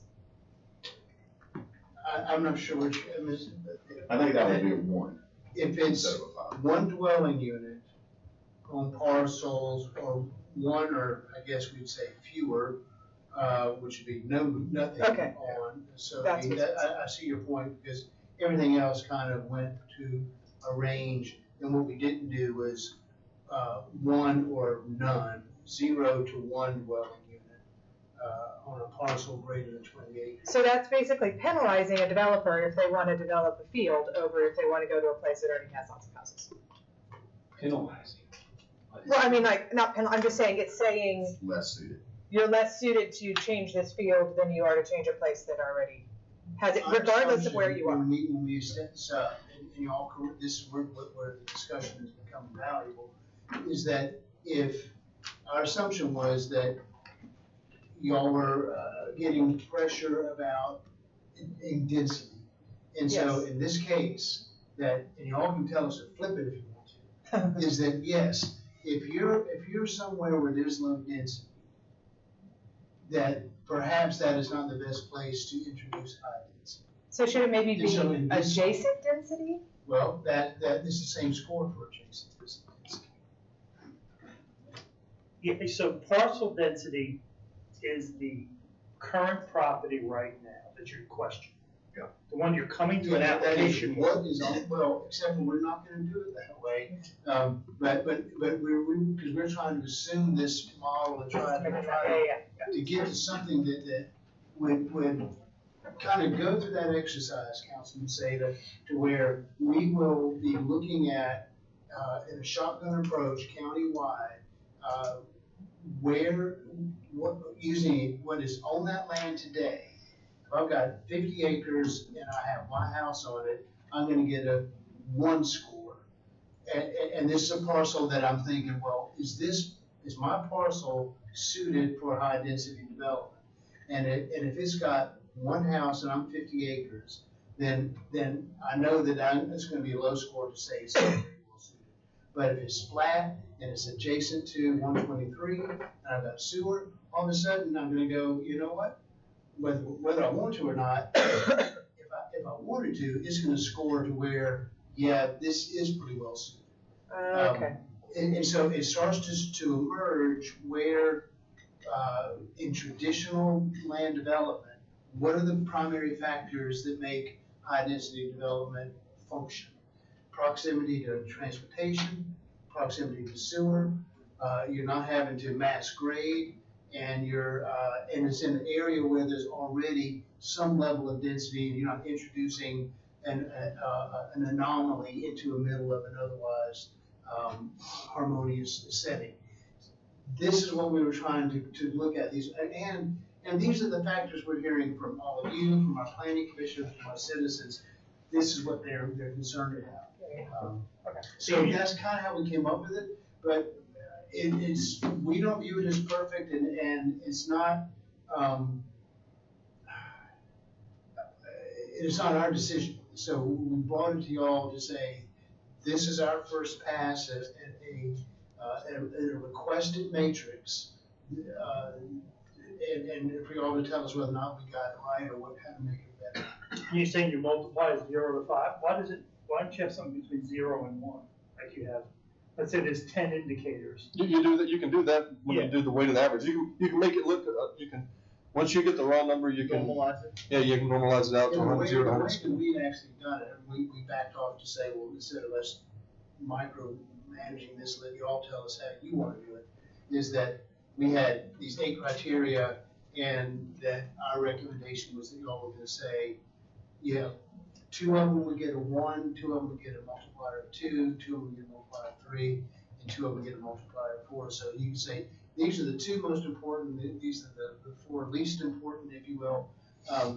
I'm perfectly fine with what y'all are doing.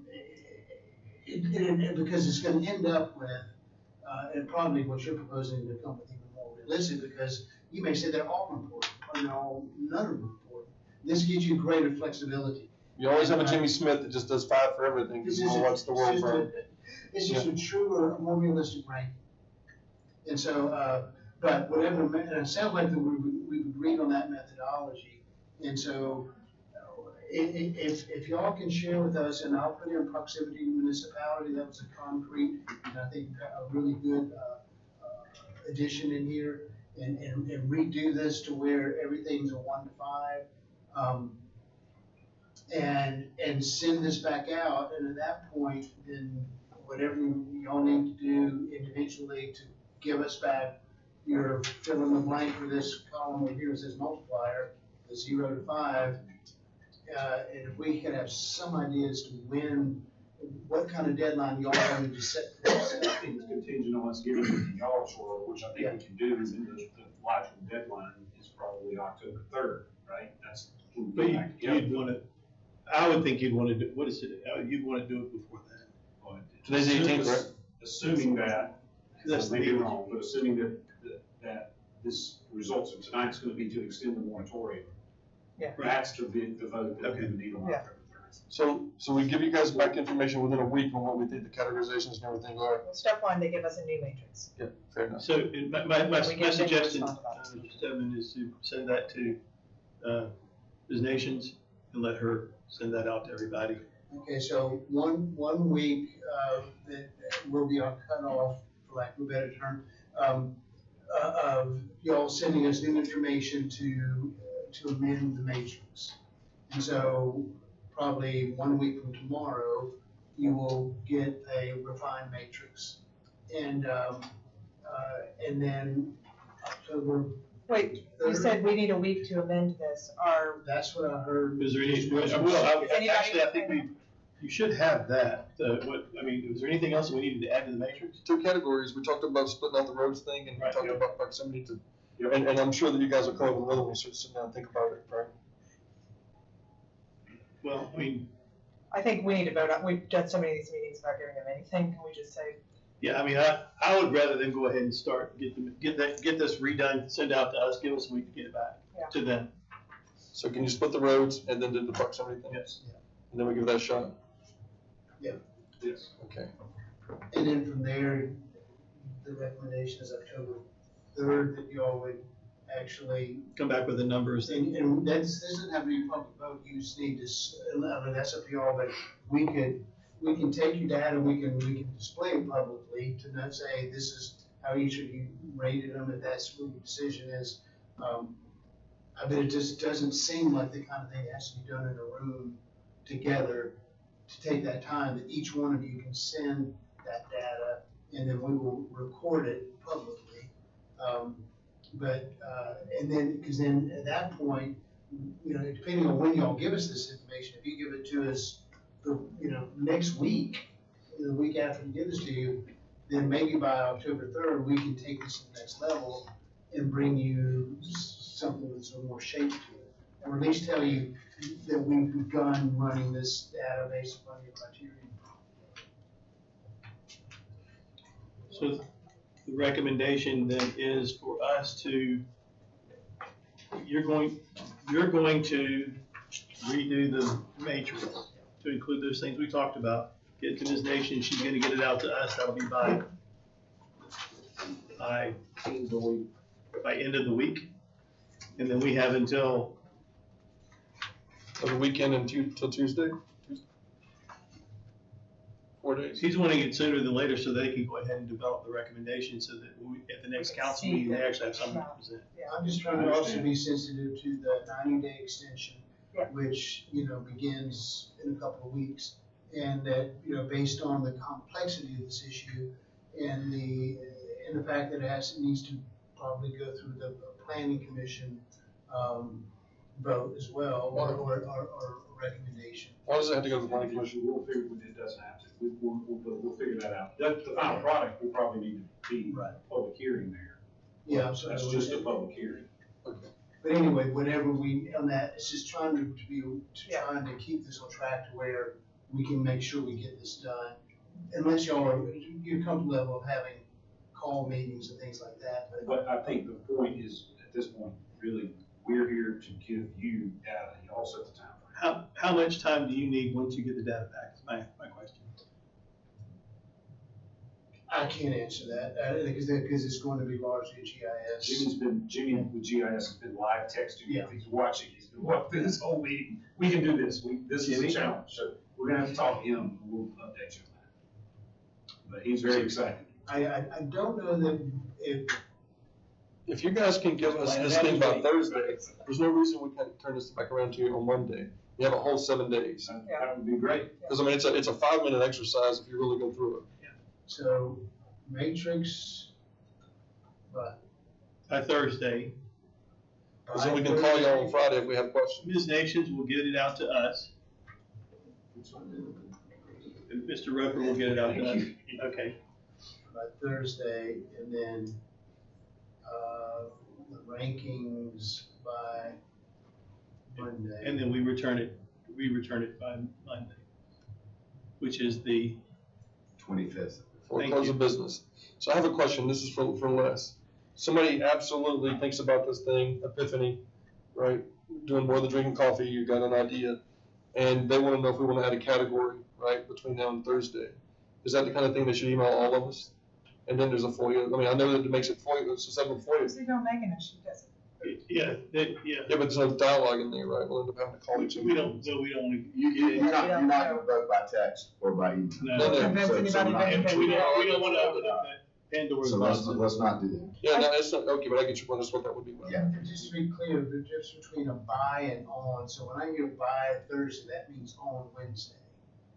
Or can we have till It's not Thursday? like- On Thursday. Okay, on Thursday, that works better for us. This is a white collar group, man. Holy smokes. I just didn't want to disappoint you. And y'all to say, we said by Thursday, and it's Thursday, 3 o'clock when we send it out. I have a follow-up on this. I appreciate you reminding us that we need to be hurrying. I am extraordinarily concerned about, because we've had a lot of discussions that are just trying to do one tiny part of this, which is the development. I know it's the part that everyone's most concerned about in general, but we have not had any new language to vote on parking lots and common drives and RV as a dwelling unit and townhomes and tiny homes and Yeah, we both have our package, you've got the. so we can't do a second reading until we have that language. We have not been able to get to that because we're on this. I understand all of this is important and all of this has to get done. Well, they gave us an opportunity to do segmented voting, right? And everybody flipped out about it. Yes. So we could do one piece and run the other pieces, and some of that doesn't have to have a moratorium to keep us from doing The it. original way this is supposed to work is like 7 of these were supposed to just get checkmarked and moved on, and we didn't do that. And that's fine, we're here now. But my point being, we're never gonna get through second reading, much less third, unless we have new language. I know Chairman Bowers is not here, but at this point, we need to be meeting very regularly if we're going to get any language for these, to try to get through a second reading, to then be able to make adjustments so that a third reading doesn't have anything new. This stuff's way too important for third readings to have lots of new stuff. So while this huge, how do we redevelop our county is a big part of it, we have left behind a lot of text, and we've been hanging out at first reading for a really long time. So I would just encourage, we've got to, I would love a goal of being like, can we pass parking lots tonight? Neat, let's move that, and let's put a check mark on that and move on. Like, some of these, we just need to move forward so that we can vote on them and have that key part. That's my soapbox. A group of us melted down over doing that. That's right, so we need to revisit it, like, Fair enough. we have to have language to vote on. Agreed. Just because people were upset in the meeting, we never called the vote to see, is this language, should staff make this language, should this go to second reading? We left here upset several nights in a row Yep. without any agreement. So let's put it into words and vote yes or no and get it through second reading. So the first reading is not going to be perfect. There's going to be red in there that's not going to make it to the third. And on the third reading, we're going to come in and there's going to be final edits that nobody saw before. No, but I don't want to do that. I want to have language that we can look at to go to second reading. Yes, it will, obviously, democracy can change a third reading. I'm just, Mr. would like to- Director, on some of the other things that we have discussed, does staff have the opportunity to give us anything with like parking lots, common roads? We did talk about those? No, we have suggested language on all of that. We do. That was for today. They gave it to us. What's that? That was for today. You guys are going to have that stuff ready for today. They gave that. We have that information. We don't have updated ones set after discussion. At the August Cal we gave, that's what this packet is. Yeah. So this is, Yeah, we're waiting on feedback from y'all at this point. right. But for moratorium's sake, Yes, sir. that we need to get that squared away, like, and then we can, or does it all have to be You have together? a meeting October 2nd, and it runs out the 3rd. No. But like everything she's talking about, does it all have to be done during with the moratorium? Can we? In the 90 days we added, that all has to be done. They're separate. I think, oh, it doesn't? Well, I mean, you can do what you want to. I mean, council can do what it want to, and not No, not I'm extend the asking, moratorium. I'm to just asking, parking are lots. the things she's bringing up, that we need to talk about, married to the moratorium on large subdivisions? Some are, and some aren't, some are and some are not. Oh, Okay. I see. Different ones will have different relevance to them. But keep in mind, My point being, if we can get the 6-month moratorium items taken care of, then we can start focusing on other things that we have not had time to really sit down and hash out. We're going to do an extension tonight. And what you just said, the things in here that are critical under the 9 months at this point, right? And then what you're asking is, can we split this out so there's an ongoing effort that goes past the end of it? Like, because right now we don't have anything for tiny houses. We can probably do that one over the next 6 months. Is that what you're saying? That's, yeah, Yeah, that that works. was my If question. we have to triage it that way, that's what keeps us legally sound. Let's do a priority matrix and rank it out for which ones we have to Oh, my Lord. You math it for me, Henry. Did that make sense? I mean. do. 100% sense, yeah. Yeah. Okay, I just don't want us to get down to we got 30 seconds left, we gotta make a decision. Yeah. Right, I agree. I would That's love it. true, I will say that when staff presented these to you, it was as a whole. And it included that the tiny homes, the RV parks, the RVs, the change to the conventional subdivision, the repair, the waterway buffers, all those were part of this wave of growth culminating and going hand in hand with some sort of overlays or whatever we want, whatever we all end up with. It was a vision of all these pieces working together. If we don't address, I think Mr. Rivers, you said it accurately, they all have varying degrees of significance to this. And y'all will decide what they are, but staff viewed them as a unit. And and we can help you understand from a planning or staff perspective, which ones would most, be most beneficial to be done in conjunction with the culmination of this exercise, tonight's exercise. And there are some that clearly are less linked to that, but most of the housing-related tiny homes and RVs, in particular, and the open space decision and the reduction to limiting of the conventional subdivisions, those are very closely aligned Yeah. with this work. So I have a question then.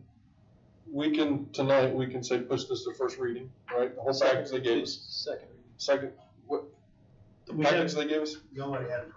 We've already had first reading. All right, so we, like, what you're saying? At the meeting, we can, I mean, we don't normally do committees, but we can split up and say, hey, I'd like to focus on this and that. Chris can help us work through that. And so we can go give you guys a limited view, not for the whole, but of the different areas with the staff guys. Can we not do working meetings like that? If we, Sure. it's not. So, I mean, but whole group. even, I mean, I look at it this way, when we are on the tiny home thing, and you've got option A, option B, option C, you can make a motion on any of those, or create your own option, and say, I'd like to put this forward for the next reading, or for whatever that we want to put in place. We're not doing that because we're spending our time still collecting as much information. Any of us, at any point, can say, I like this, do y'all agree with me? And if you vote against it, then okay, let's try another way at it then. But we, somehow, at some point, somebody on this council's got to say, I want to do this for RVs, I want to do this for the common roads, I want to do this for the tiny homes. And that's a part, but what Mr. Stebbins is saying, this is going to help us make some of those decisions too. Okay.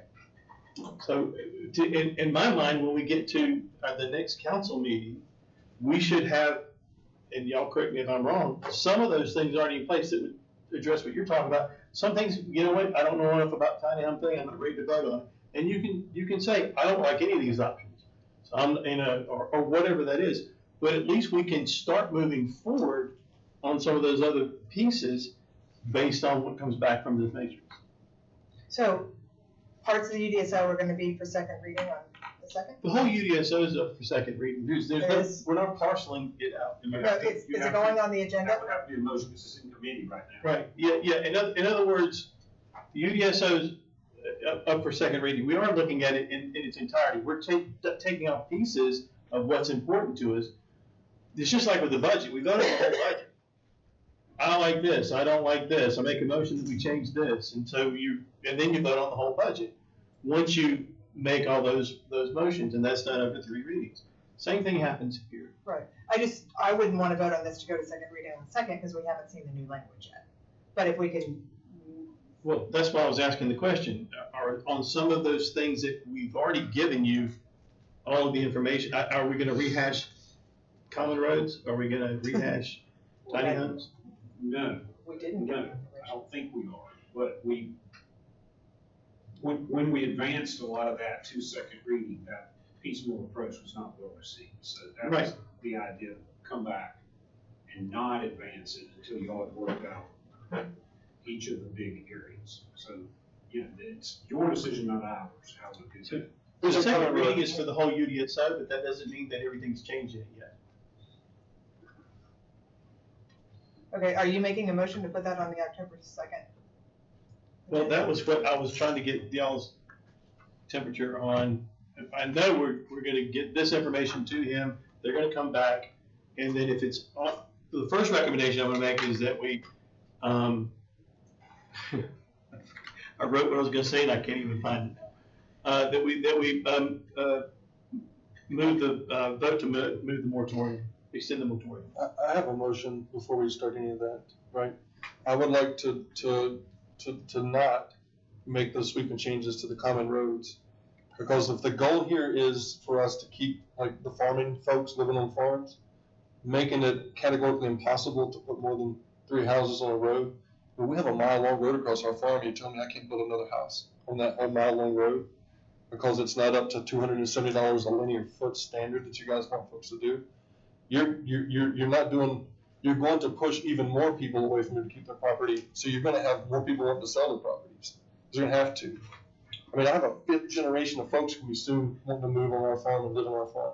You tell me I can't have a place on 500 acres, they can't do that. That being in the document for second reading based on the feedback we got. Okay, At the previous meeting. so we already had that argument, because I'm just telling you, When we said, back off that, that's not what we're trying to accomplish. Well, I got we never 7 voted phone on calls. that, though. You hadn't voted on Nothing, we haven't voted on anything. So my motion is to remove that from the discussion, eliminating common roads till you have to have a Blue Ridge Parkway. That's your motion? That's my motion. Because I've never gotten 7 calls on anything we've ever done. and I got 7 calls on that. How many people in the county? That's 95% of the people in the county that have plots that big. It's a problem.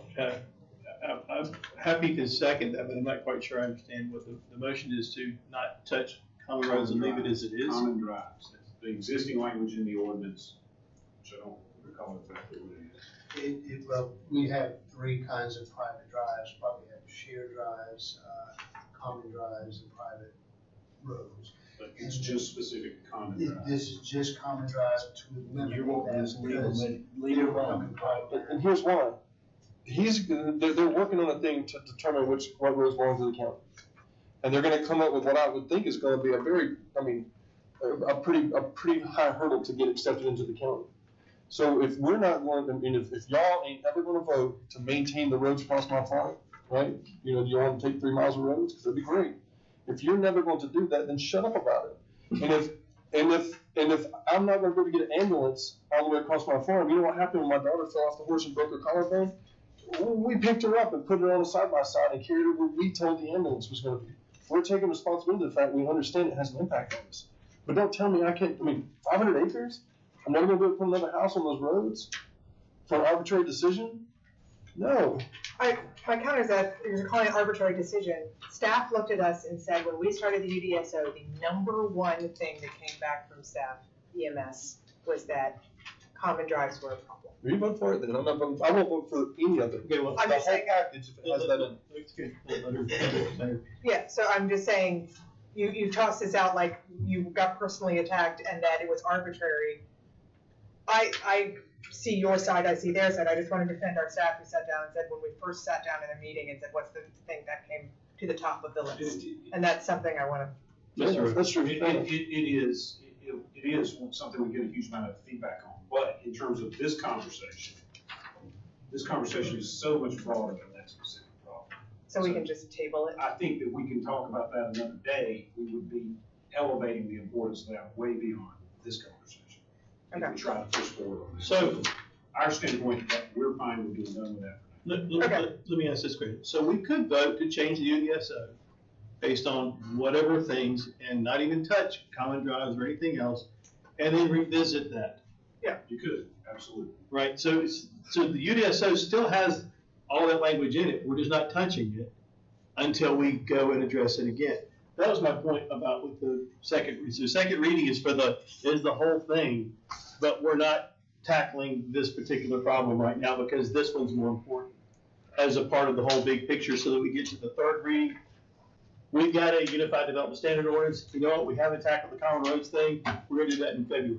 Whatever that is, we can still go back and work on it. That doesn't affect our moratorium on development Okay, so and then, density.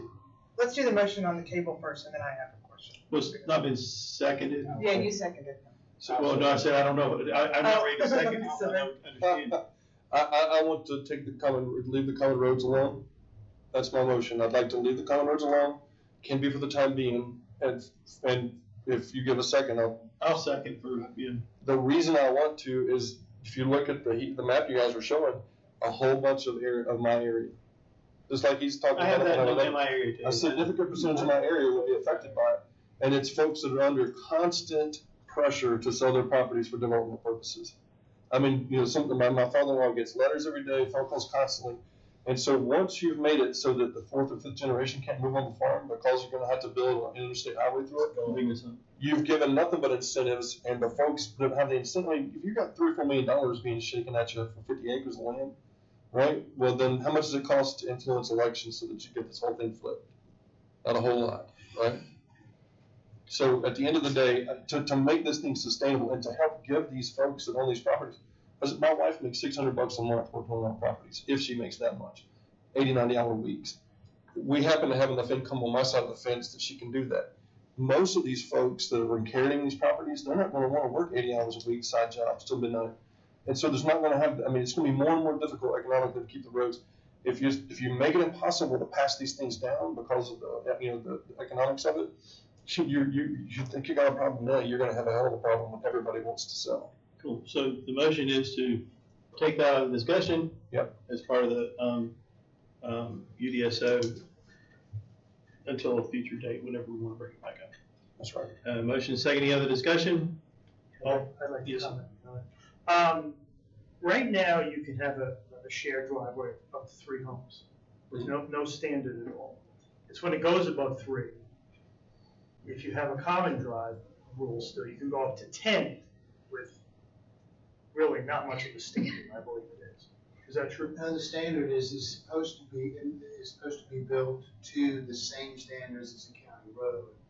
The challenge is they're not. And also the common drive does not require a cul-de-sac. Now, that's a shared road. Shared driveway. Shared We're using the driveway. word road. A common drive, a shared drive, like you said, is up to 3 and there are very little restrictions. That's one that has very little restrictions. Common drive is, you got a shared drive and then you have a private road. Private road is much more specific. You have to have the 50-foot right of way, as does the county. You have to have a cul-de-sac, as does the county. The common drive is somewhere in between, and it's the one that seems to cause the most problems because people start off with 3 or 4 homes in it. Their properties change hands, and then down the road, it's not the family that's sharing it. It's people who don't know each other anymore, or they don't have the same sense of family. And now it's like, well, it's falling apart. Well, who's taking care of it? Yeah. Well, and they can't unify to get together. Meanwhile, EMS can't get down there, or they can't back out. It's just complicated. It was a recommendation from staff. We're here, we work for council, so y'all let us know. So what happens now is when it's, if I understand this, when you go above 3, you can go as high as 10 with basically no regulation.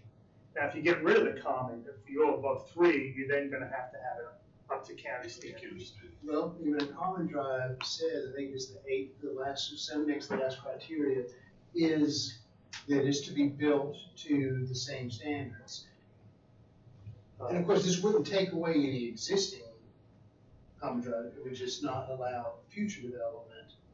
To say, if you're going to put in new roads, if you're going to continue to develop, we're going to do them the same way as if it was going to be built by the county. So when the time comes down the road where somebody comes to the county and say, will you take over these roads? That they've got the same right of way as a county road, they were built to the same standards, they got a cul-de-sacs, they got the safety features. So the one time this came up during the planning commission when I was there, it was because they'd had a fire, and the fire truck, we didn't have the off-road fire truck, right? So the fire truck had a difficult time turning around, and it became, difficulty. So we asked them, what it would take for you guys to grade out an area to be able to turn around a fire truck at the end of it, and they agreed. That's the planning commission's thing. So the consideration was brought up to the folks without it being mandatory. The folks talked about it. Yeah, that was a train wreck because of backing that thing out of there. But we did spend $250,000 to buy you guys a pretty nice, fire truck, right? So if you want to put a thing on there about requiring a cul-de-sac, if they get, over 3 or whatever, I don't have any issues with that. But when you make it to the spec of the county road, that's an onerous pressure. Well, let me interrupt you guys because we are way off topic. The motion on the table is just not to discuss this until later. It is not to discuss it now, and that's what we're doing. Right. So I'm gonna call for the vote. All those in favor of removing that from the discussion until a future date, please signify by raising your hand. Those opposed? Thank you. Okay. Now, back to what I was originally saying, that I was going to make the motion that the recommendation to extend the moratorium for another 90 days at our next meeting, moving that out of committee. I'll make that motion. All right, make the motion. Second. Any discussion? All those in favor signify by raising your hand, and that carries. The last is not a motion, but is an understanding that on or by Thursday, we're going to get the information to who? It's not going to get to her? It's gonna go from me to Megan. Okay, so you're going to send it to her, she's going to send it to us, and then if we need help, we'll raise our hand. If we don't need help, we'll send it back by next Monday, the 25th. Only. No later than close of business. COB, the 25th. And can you guys have some folks around to maybe answer questions? Yes. Fair enough. Okay. We are past our time, and I appreciate you folks that are here, and I appreciate y'all's time and working through some of this stuff. Entertain a motion to adjourn. Second. Motion and second, all those in favor, so you raise your hand. We should have made a motion to do something to Chris. Thank you all very much. This has been super helpful for us. Forgot, I meant to do that. We should have sent him,